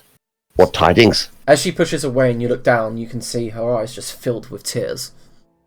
Where's my brother? Is he okay? I fear I do not know. We need to discuss with him. We need to discuss which one we will. Just tell him we need him home. We can't make this decision just us. Ah, I shall if I see him. But it has been a long while. Yes, of course. And then she says, I know this is not the right time, Chester. And she takes the ring off of her finger and gives it to you. Our love will have to wait. And she just walks away. Stare at it for a moment. He's gonna have to do some fucking catching up. Kind of getting a flashback of proposing to her, kind of not. I mean, it was very, very hollow, but at the same time, of course. I think we should move on. And she heads back to her two other family members. And so, who did you say it was there? Jandel and Bardar? Jandel, Bardar, Lasria. Yeah, okay, cool. Have I missed much? Is Grodal back with us yet? No. Oh, okay, cool. Shall we make haste, gentlemen? Macro's already gone. Are you heading back to Shidell? Fields are off down the street. Well, Grandeth wasn't waiting for Chester's weird romance to conclude, so she's with Macro. Okay. Where are we making haste to, Mr. Decker? Bloody To the Ironblood estate. Sorry, I'm in a world of my own. I'll just kneel down. You're already Is We're there already. Is there... are at the Ironblood estate. God's sake, blue screens. Give me a moment. I'll just scoot. Is the ground beneath us? Is it paved or is it just earth? Liam. sorry, it's paved at the moment. Yeah. Okay. Well, let's go. Of course. Where?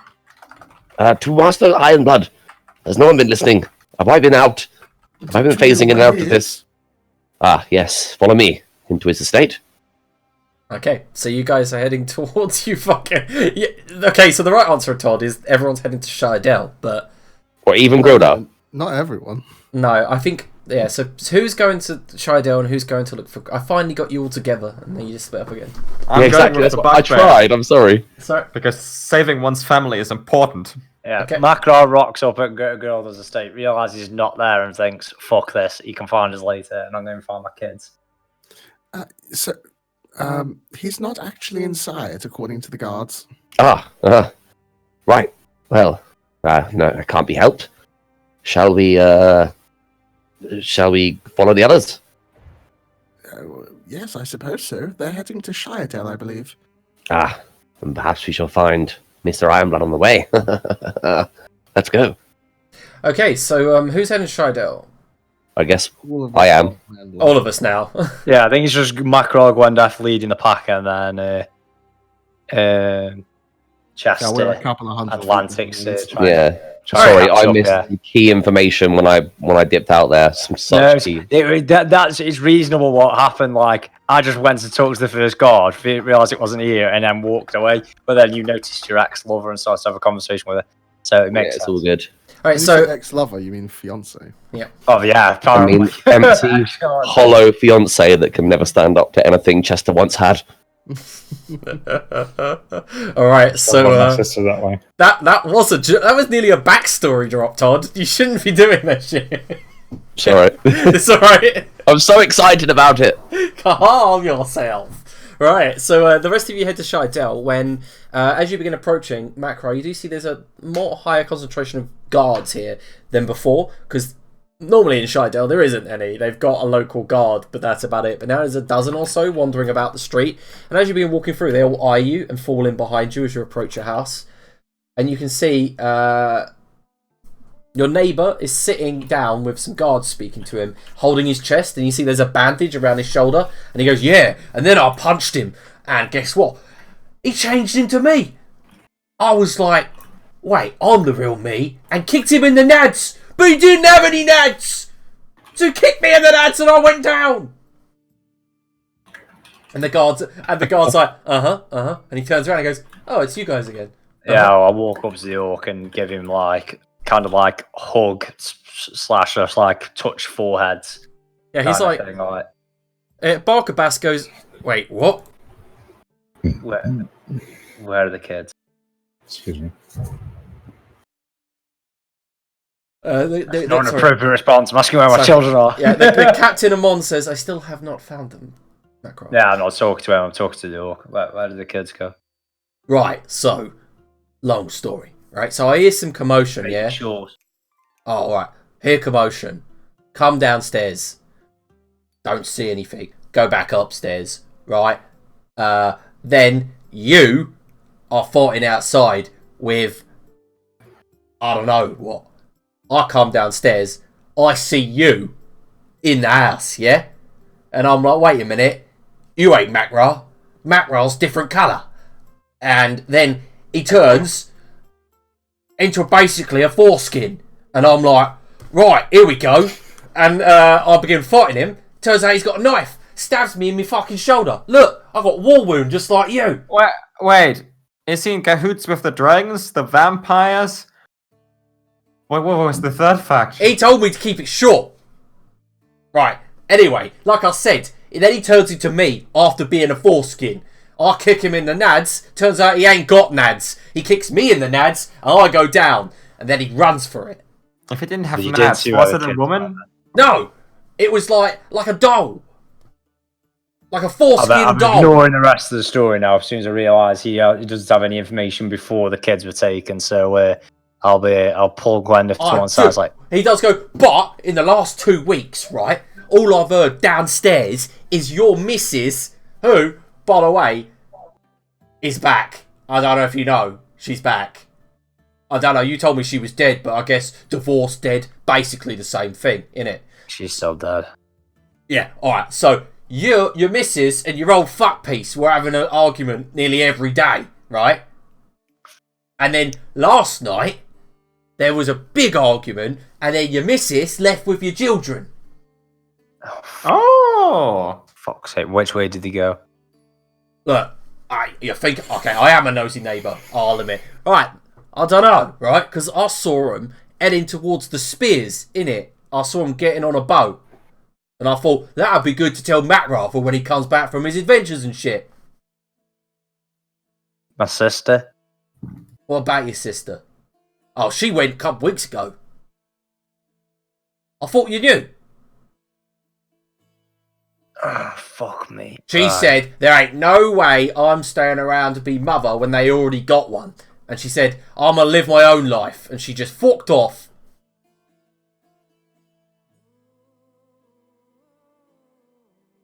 You look kind of stressed, mate. So she heads to the base piece and got on a boat. Oh, your missus? Yeah. Yeah. With the kids. And Captain Amon's just sitting there. He's even given one parchment to another guard, and he's given another, and he's writing all of this down. He goes, I can't track boats, Macra. No, we can ask him, see where they went. Alright, come on. We'll go head down to the Bay of Speeders. There's not really normally boats on the Bay of Speeders, though, isn't it? It's normally on the docks, isn't it? Yep. Only good rowers, only good sailors and rowers can get around that natural breakwater. However, to the north of the Bay of Spears is a natural dock that fishermen use. I'll go to that then if I know there's fishermen that normally frequent there. And as you are, this is just coincidence, like you said that you would do this. So as you are headed towards that dock, Krildar is actually rowing up and getting out of a rowboat. Like, that's just coincidence that you told me this. He whispered this to me about 5 minutes ago, and I've only just read it. I'm running down the beach and I'm fucking spearing a motherfucker. Gwyneth is at this point just confused. She was really angry like half an hour ago, but it's really hard for her to keep up the anger. So she's just tagging along. All right, yeah, like I'm just bouncing all these different locations of the city. Gwendeth's just on my heels. Yeah, so Grildar, Macro comes charging towards you. Yeah, I'll ready myself in case he comes close enough. Meaning, if he gets within range and still looks really angry, then I'll do something. Yeah, that's happening. I'm knocking a motherfucker prone. Yeah, so before you do, like, you just bump into invisible panels as if someone, like a wall of force fields just ahead of you. Even funnier, I think it would be, because they're like 4 foot high, he trips up and smacks the sand. Yeah, it's just like... Yeah, like, trips up and his face hits the sand. And then you just see him, as he's pulled himself up, he just starts growing in size. Oh, God. As he starts getting a little bit over himself and fucking just tries to grab this dwarf and pin him to the sand. Yeah, so if I see him still approaching, because this is like within 15 feet of me, so he falls on his face 15 feet of me. Yeah. I'll slowly back away, and as I'm slowly backing away, I say, McRae, you don't want to do this. He's not hearing sense at the moment. He's still coming at you. Alright. The man just lost his family, Macra. I guess Gwenda might be the only one that can actually talk sense to him. Alright, you guys can roll initiative if you really want to go PvP, and everyone can roll initiative just in case they want to join in and try to stop. Oh, Solenness is already there, apparently. I'll delete that. That's from when you asked me earlier. Yeah, oh yeah.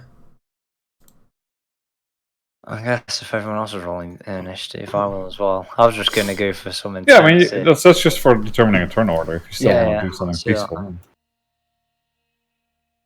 Turn order doesn't necessarily mean combat, it just means turn order.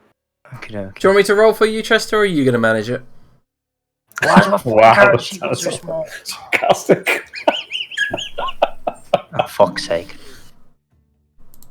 I'll do it. He's done it. He rolled a 3. Did he? Oh, it's a gesture. Sorry, okay. I forego my turn because in theory nothing happened yet, and Grandef isn't gonna do anything unless like they can have a little fist fight. I just don't want them to murder. Fair each enough. other. Lantix. Let's go with that. Magic Mike. Okay. Could we have a sense of decorum here, please? Magic Mark. He just fucking Lantix with his little fucking halfling. I just sound like the film Magic Mike. Oh my god! Can you all both make Constitution saving throws then? I'm not Oh, you're just using it for the echo. amplification. Yeah. Fair enough. You let out that. Chester, it's your turn. I honestly don't. Just nurses his hand. Just. I don't know anymore. I'll be honest. The Saltaire just Brain is absent. stings his stumps. Okay, so Grilda goes first. Someone get that. He man. did unmute himself, so he's here. We can't hear him. The plot thickens. Alright. Maybe Lantix stole his magic mic and now he can't talk.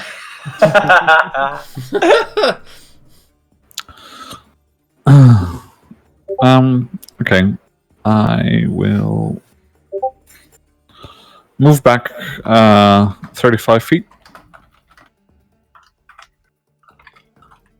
Yeah, I'll just walk along the dock then, not straight back, just away from a crowd, basically.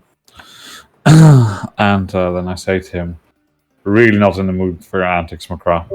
And I will ready a shocking grasp in case he gets within 10 feet of me. Don't tase me, bro. Man, I told someone don't stab me, get stabbed. Very similar. Very similar. I'm pretty sure Don't Tase Me Bro is also a video on the internet. Hello, Todd. Nope, no Todd. Unplug and plug your microphone. And Adrian's complete lack of surprise. Go into your settings of Discord. So on the cog, use settings, and then reselect your microphone there. Mine does that sometimes.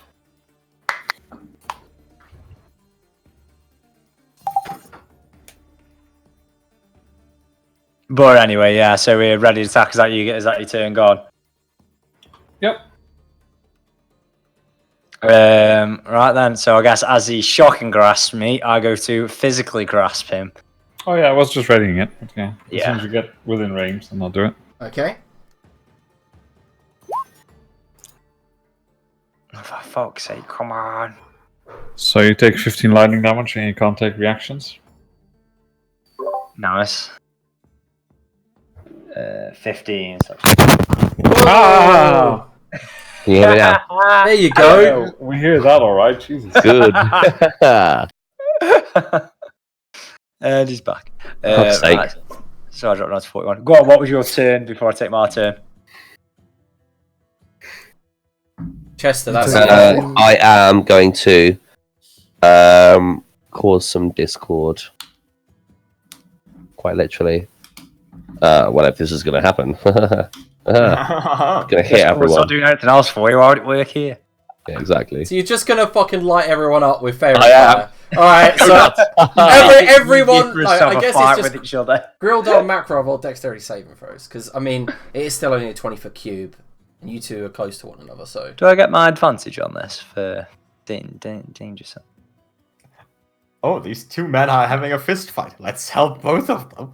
Yeah! Yup. Help them hit each other. So Macro actually passes. Alright, okay, so Macro, it's actually your turn. Yeah, so it makes it really easy for me to grab him now. He's shocking grasp me, so he's electrocuting me as I do it, and I'm knocking him prone. Alright, contested athletics checks. I mean, I'm not very strong, so. You knock to the sand, and then I'm dock? Oh, right, okay, so the dock, and then I'm pinning you down with my foot. Alright. Basically grappling you. Oh shit, I should have rolled acrobatics, shouldn't I? Doesn't really matter, it's +2 more than the other one. A So 10. it's the same I, roll. I don't think you're winning either way, mate. Yeah, so it was a 17 and a 10, so yeah. Alright, so you pinned him. I guess that's your turn. So, yeah, as I've got him pinned down, like, who the fuck are the vampires? And that's the end of my turn. Right. It's going to be a really long conversation, this is. Yep. Well, if you all decide you're not getting involved, just let me know if you're going to get involved. So we'll go straight to Grilda. I would like to use my initiative to scream, and why the fuck are they working with the dragon? And then I had my turn. Anyone else want to get involved before I go over to Grildar? Yeah, obviously. Okay, go ahead. What the fuck are you doing? And I'll cast space-time distortion to separate them. Nice. Oh, Oh, you're just making me angry. look at that, Chester. That is how you Sorry. That's the wrong button. Have you two gone mad? Who are you targeting? Let's go with Grilda, seeing as he's the one that's pinned. Yep. Yeah, I'm willing, so that's why I'm asking. Alright, so suddenly, wait, the creatures within 5 feet of the target are treated as if they are 10 feet away. Nice. Do you think it matters because I've got range on attacks? I've got long limbs. But not on I've got grapple. hold of him. How does this work? Yeah, Do not I- on do I grappling. no longer have hold of him. Yeah. Fuck with the space-time continuum. Oh, I guess it just looks like I've got my foot on top of his chest now, but now he's just 5 feet away. Right, okay. Okay, Chester, you want to do anything? I'll pull out my notebook and just start writing furiously. Okay, Grilda, it's your turn. Yeah, I will. I'll stand up, Mhm. and I'll say I'll say to Macra, "Don't test me now. If you want this to end in blood, it will end in blood. Otherwise, back off." And I'll ready another shocking grasp in case he looks like he's gonna take hostile action. Okay. Macro. For once this to end in blood, you'd already be dead. Why are vampires fucking with my kids? That's a conversation for another day. Oh, fuck me. He wants to die.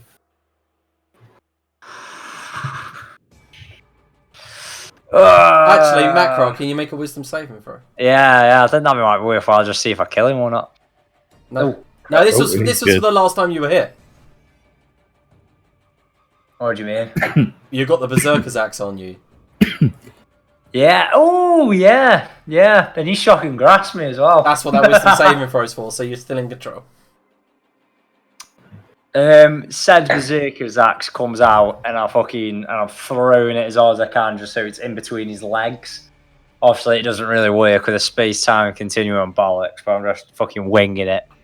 Maybe because I'm trying to throw it between his legs, it's actually landing just above his head compared to where it actually is. The spell confuses the shit out of me. Ranged weapons work fine, I think.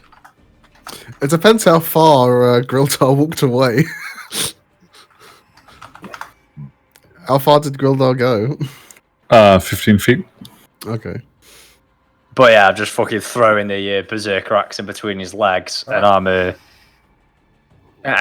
walking away in a tizzy. I think that's that wisdom saving throw saving his life there.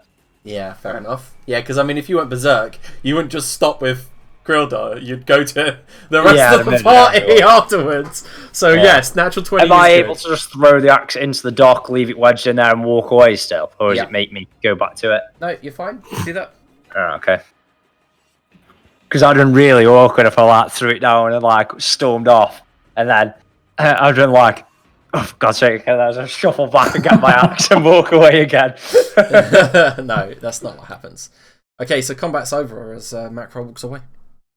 Yeah, I let the spell fizzle after he gets 60 feet away from me. Okay. Okay. I'm terribly sorry to hear what happened, young Master Ironblood. And I'll just growl and walk off. Like, obviously not at him, but just not feeling like speaking. And you see me heading into the direction of the Ironblood estate. Okay, so what's everyone else doing? I'm gonna try. I'm walking with. I've grabbed Gwendeth at this point. I'm walking with her. Gwendeth is just walking with him, really confused at what they're even doing at this point, but she really does want to shoot someone tonight, so she's just gonna tag along. Yeah. I try and nick a cloak or something when someone's left the washing out or something. Yeah, you pick up a damp cloak. Yeah, I'll nick a damp cloak and drape myself in that. It's like, let's go get a beer. Mr. Decker? Yes, has your establishment been procured yet? I feel like frightfully I could use a rest, and this isn't going to resolve itself anytime soon. I do not know. I haven't heard anything. And I am not quite sure yet if the proprietor of such a deal is still, as you know, among us. With a head? With a head? At that moment, all of you can see the first rays of sunrise. But I feel rest is important. Come, follow. Yes. We shall stay in somewhere neutral. I will pay. Thank you, Mr. Decker. Lead the way. Okay, so you guys... I'll lead them to the fresh flask if they follow me. Okay, so it's just you and Lantix, I think. I think Macra... Is Macra, are you going as well? No, I was going to go another bar, but then I forgot. I got that worked up over seeing Grildar. I forgot my original goal, which was to go and ask some fishermen to see if they'd seen where my wife had gone. So I'll continue off to that little natural dock in the Bay of Spears. Okay. Gwendeth is still coming along, even more confused now because he said we are going to go drinking, and now we're going to the fisherman. We'll get a beer in a minute. I got worked up. Okay, so because like I said, it is sunrise. It heads down the natural dock, and a bunch of fishermen that were just getting ready to set out for their day's work have seen this fight. One of these hobgoblins that's about to go out fishing. It's a very strange scene because the hobgoblin, big, brutish, fangs, takes off a straw hat and then just goes, "Oh, what is the fight going on over there?" Politics. Question for you, and I'll flick him a silver piece. He catches it. Of course, I'll answer your question. Bugbear. Female. Little rowboat. About 2 kids in there. He touches his hands to his chin and goes, "Oh, I did see one. How many days ago was it? A few. Which way did you see him go? Headed south, they did. I reckons they were heading to Hunter's Island. Right. I mean, I was out fishing and I remember seeing the same boat docked at Hunter's Island, so I assume they are there." Cheers. Cheers, Al. And I'll throw him another silver piece. Oh, aye, thank you. Actually, they have to be a gold piece because I haven't got any silver. Oh, well, I'm taking the day off. No wonder you always go broke, huh? Yeah, I know, right? Right, come on. Let's get a beer. We need a plan. Actually, I'd like to go check up with the guardsman where they put my friend, and then I'd like to tell him 1,000 times I'm sorry that the dragon burnt down his livelihood. We can get a beer whilst we do that. Come on. Sure. Okay, so you guys are heading to the Fresh Flask with Chester and Lantix. No, we're going to find where our captain friend is. Okay, so Captain Amon... That captain. I thought we were talking about Wavecleaver, because in theory, not a captain anymore. No ship. Yeah, Captain Amon looks at you and says, "Your friend, the pirate. Well, I put him on an infirmary on Athbu Avenue." He goes to the infirmary. We go to the infirmary, yes, and I thank the captain. Alright, so by the time you four, because Lantix, Chester, Macra are going to have to head across the river to Sea Tower and down into Athbu Avenue, by the time you get there, the sun's nearly high on the horizon and people are coming out for their usual day's business. And you guys approach the infirmary while Lantix and Chester head towards the Fresh Flask. And I need to quickly look up the Fresh Flask to see what it actually is. Realising that I'm probably still pretty sticky with blood and I should have washed myself in the Bay of Spears, I'll find a well, brew a bucket of water and just try to rinse myself off best I can. Right, so as you approach, outside the Fresh Flask, Lantix, Chester, is a female Triton, quite muscular, tank top, wearing old leathers, and she just nods towards you and says, "It's a bit early for drinking, don't you think?" Quite right you are. Just a rest is all we need. She nods and follows you in. Okay, so the Fresh Flask is a spacious marble tavern. The place is very clean, and the benches and the tables are built into the floors themselves, and the walls depict ancient battles and sea naval conflicts. She walks up to the marble desk, which is kind of like a quarter circle in the corner, opens a large ledger and says, "Rooms are silver a night." This is on me. Here you are, good lady. Shall we share a room? Feel safety in numbers would be important. Yes. As long Provided you have space? A double room? She nods. 3 silver pieces for the spacious room. It's in the attic, and it's quite a nice suite. People rarely rent it. Would you like me to cover the extra? No. It is absolutely fine. And I'll hand her 3 silver pieces we could all use with camaraderie these days. Just so you know, you'll have this room today and tonight. You have come at roughly 5:30 in the morning, so you've rented it for the day and tonight. Checkout is tomorrow at 8. Wonderful. Would there be any chance of food? Of course, the 3 silver includes any dinner, 1 bottle of wine, and also you've rented the honeymoon suite, so you'll have a free bottle there as well. Yes. Not really a reminder I wanted today. Let's go.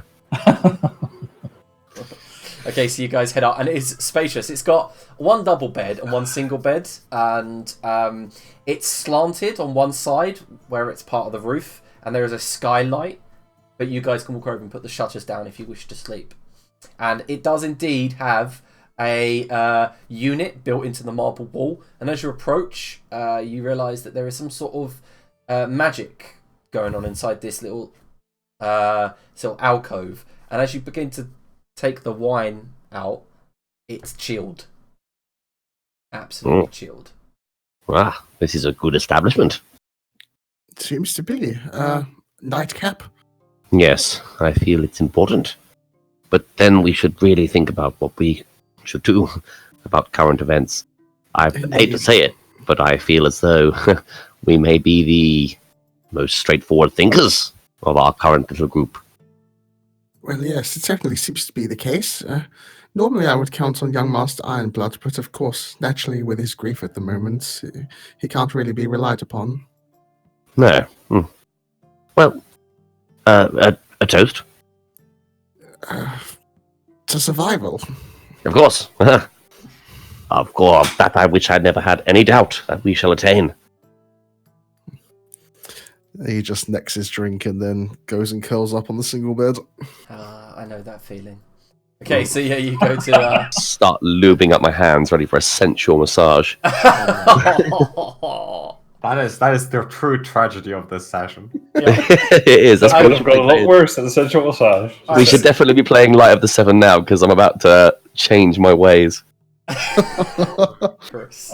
Alright, so Macron and Gwendef, you head towards this infirmary on Abu Avenue, but it's on the far eastern part near like the land that like kind of turns into the sandy beach there. And you notice that it's got a large kind of sign on the front, this infirmary, and you can see that people are heading in and out, nurses in like white outfits with breastplates. Most of the nurses here are like acolytes for like different deities, and they're all like got their own symbols on their cloaks so people can identify them.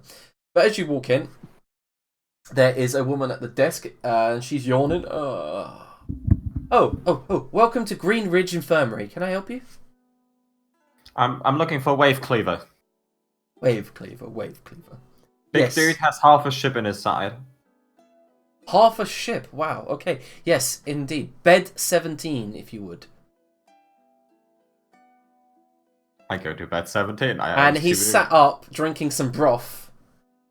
Oh, yar, Gwendef. And you see he looks groggy, as if he's been given some poison. I just wanted to check up on you. Well, I feel very lightheaded. I feel like I'd fly. My friends are dead. This is my fault. No, this is all on me. I pissed off the dragon and killed everyone. And behind you, Gwendef, you hear a voice say, "Dragon? Oh, a dragon?" And that's when you remember the name of the infirmary. Oh, for fuck's sake! What was Lady, the name? I missed it. the Green Ridge Infirmary. Ah. And then you go back, a little flashback. Oh, I live near the docks. And then you see Lady Rhea Greenridge standing in the doorway with a bandage on her neck. I'm taking the captain and I'm out. She says, "Why would you do that? Make sure he's got the best care available." And yes, Miss Greenridge, of course. No, I'm taking him. I'll nurse him myself in the tower. This is better than here. If you want, Miss Redfoot. I do want that. And like the tiny Gwenda starts lifting Wave Cleaver out of the bed. Mm-hmm. One thing you do notice about her this time, though, she has a stave. It's straight at the bottom and then curls unnaturally, the way that wood shouldn't, into like a kind of conical shape. And inside that conical shape, there seems to be a few emeralds floating. And she holds it with her right hand and then just points towards the door and says, "Have it your way then, Miss Redfoot." I will, and the vampires on the list now as well. Everyone, I don't know about the vampires. George Wakely was like, I can't believe I called him Edward. His name is actually George. Anyway, yeah, George Wakely was more like, vampires. Don't bother yourself about it. We're going to a nice tavern. I'll pay for the best room. Macra, as you are like, standing there, Rhea gives you a wink. Have a lovely day, Macra. Good luck looking for your children. I'm gonna die, I think. Yeah. And it's really hard to keep Grundeth from dying because I think I might be dying here. This might be a character death. What are you doing? I mean, if he starts attacking her, I'm obviously also gonna start shooting her. This is a vicious cycle. All right. I'm grabbing Wave Cleaver and walking out because I need to bide my time. Okay. I'm finding my kids is actually more important. I'm very than surprised. twatting this bitch. I'm very surprised at you, Curtis. I'm proud of you. You literally just. I need to find my kids before I suicide into the dragon. Okie dokie, alright, you guys leave the infirmary, and then we go over to Grildar. So Grildar, you begin approaching your home just as the first rays of sunrise are bleeding across the land. And you see that the guards are still there. And you see outside a few Blood Knights as well. Mm-hmm. Some that you recognise, some that you don't. And as you approach, the Hound guard goes, "Oh, Master Grildar, go on in." And you see that your family are standing by the statue of your mother in the courtyard, and they're all talking amongst themselves. And then you approach. You can see that Lazarus has been crying all night, red-faced, puffy, tired. Yeah. You can see your elder sister Jendel has her hammer in her hand and is storming and back and forward, pacing. Doesn't look like she's cried, but she's definitely angry. Yeah. Your brother. That's like her. Yeah, the Iron Blood Lung. He's standing there with his arms folded. It looks like he may have been in tears at one point, but looks like he's composed himself. I'll walk past them, past the statue, towards the house itself. Yeah, and then he says, "Brother, Pardar, long time. It has been some Speak time." later. Yes, of course. And I'll walk past into the house. Yep. Okay, so as you walk into the house, you can see that it's been cleaned. The heads are no longer there, of course. And you can see that there are bodies as well. Like, they've managed to find the other parts of your family. And Lazarus says, "Grildar, we need to talk Not now, wait. 5 minutes.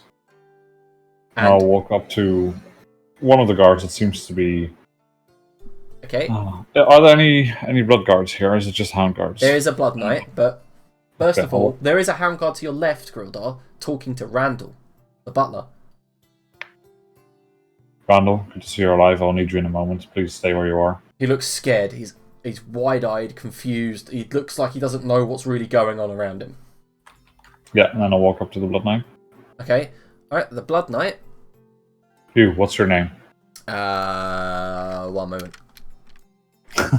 Well, you know, I got tons of notes. I have to look them up. I always have lots of notes as well on Fancy Name Generator. No. I've got a list of blood knights. I just got to fucking find them. I'm just messing with you, don't worry. Found him. And pray tell, what is his name? Jehuti. You see, the thing is, I've got all the notes in an Excel spreadsheet. I always forget to open. You forget to open something. That has never happened to me. Jehuti.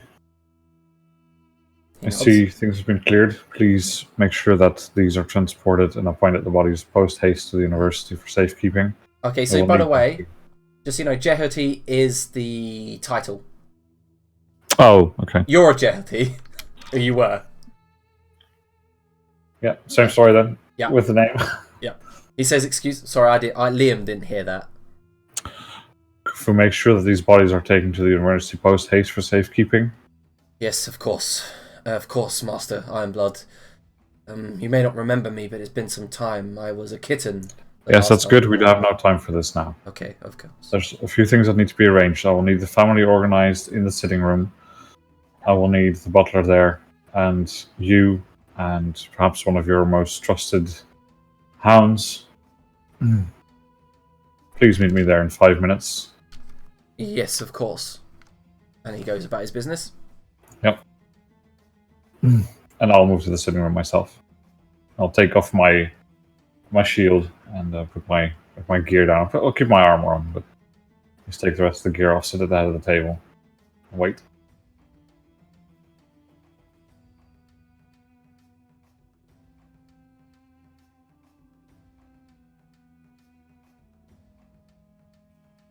Alright, so your family file in, as well as the butler, Randall, who stands by the side, looking confused, looking around, like he's just doesn't know what's going on or what's happened.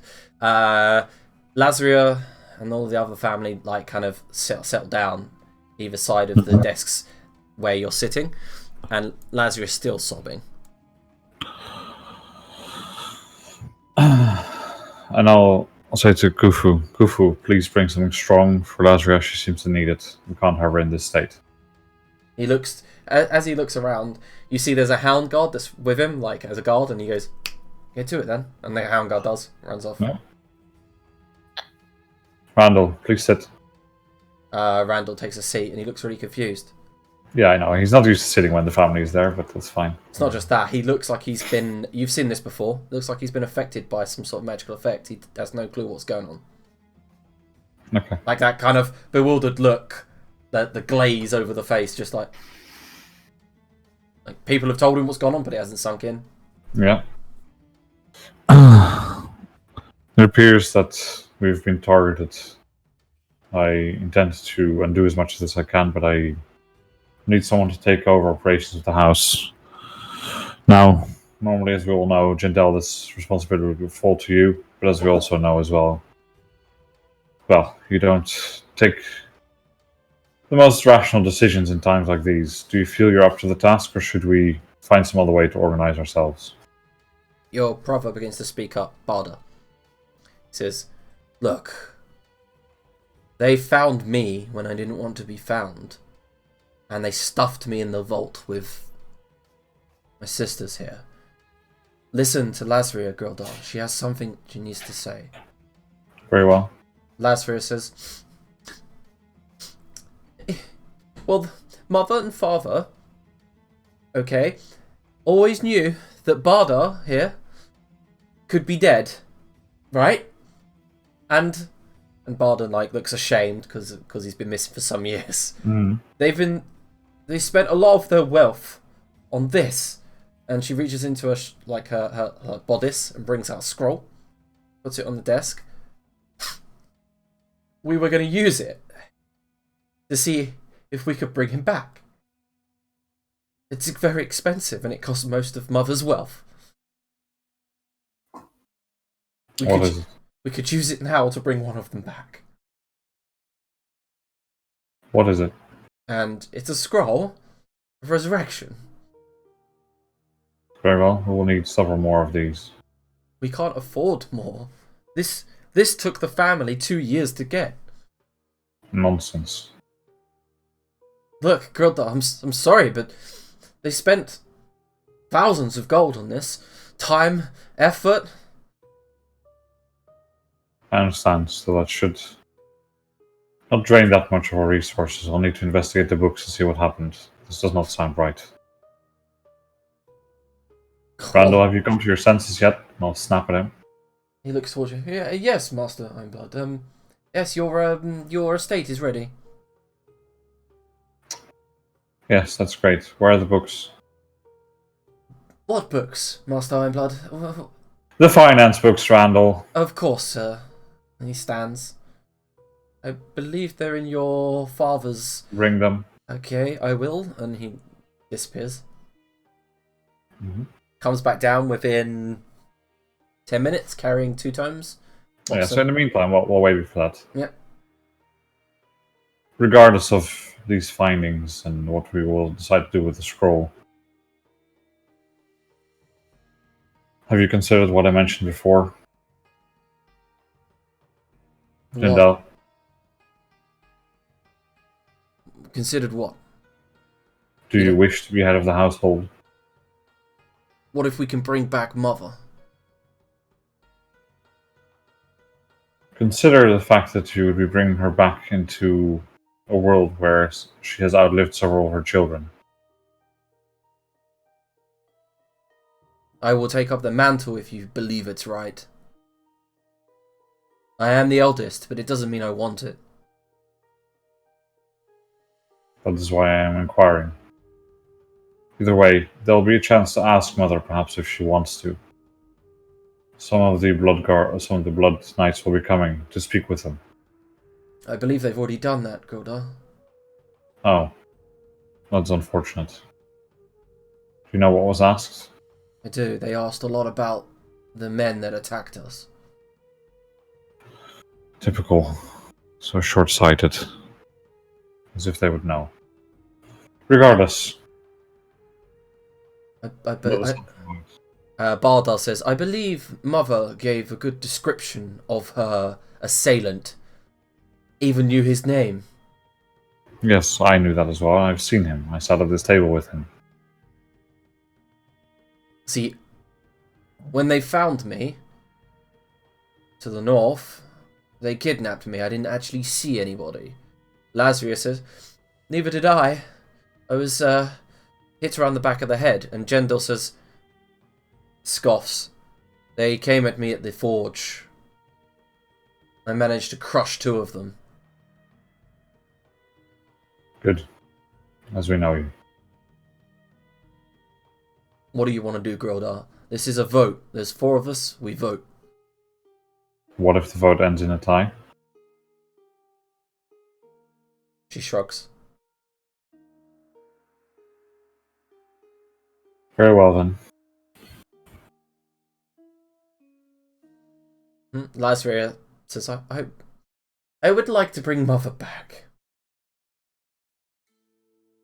She would know what to do. Bardar? Let's say I will wait to the end. I never was too fond of Mother or Father. Absent then, as always. Sick bird. Very well. Jendel?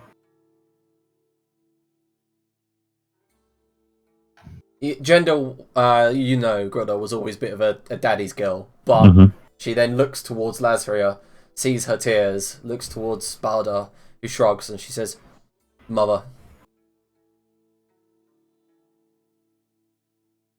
As you wish. What about you, Grodar? 2 in favour. Says that's Jendel asking you. What about you? I would suggest keeping this. I mean, Anrin was personally my best friend, Jendel says, but this family needs a matriarch in this time of dire need, and I do not feel that I can provide that. One never feels like they're ready, Jendel. That is the way of things. Responsibilities thrust upon those who desire it the least. Roll a persuasion with advantage.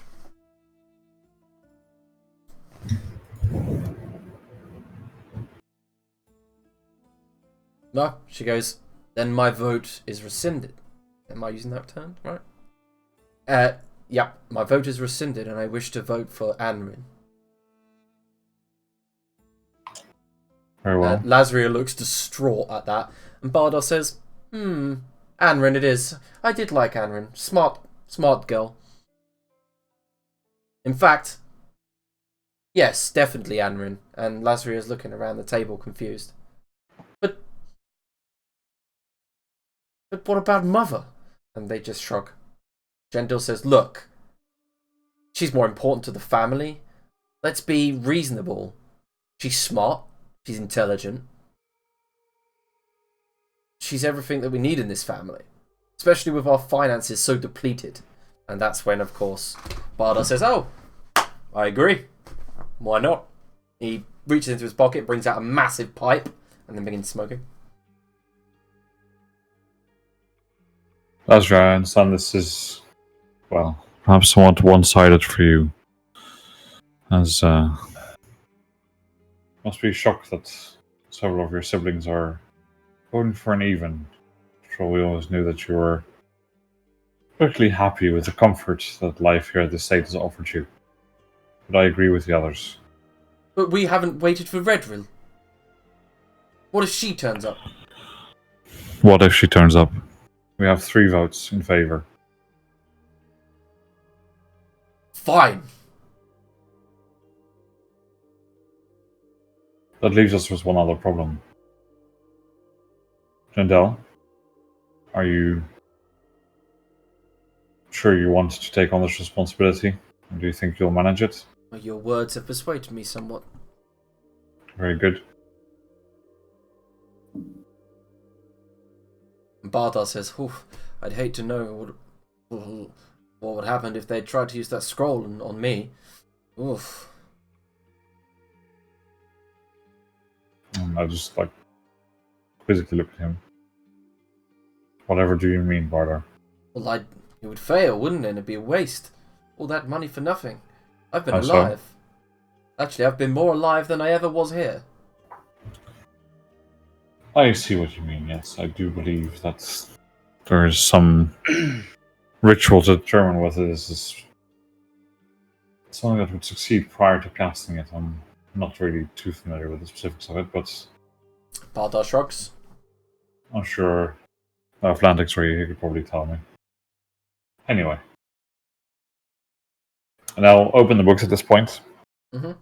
And you notice straight away, recently, lots of payments to different adventurers, explorers, people to get knowledge, information, and eventually, it looks like the scroll was imported from somewhere called Larithia. I just sigh and say, well, Ardor, I think we have you to thank for the fact that only one of us is going to be back here. Whatever do you mean? And I'll just turn the book around and shove it at him. What am I looking at? I never was good with numbers.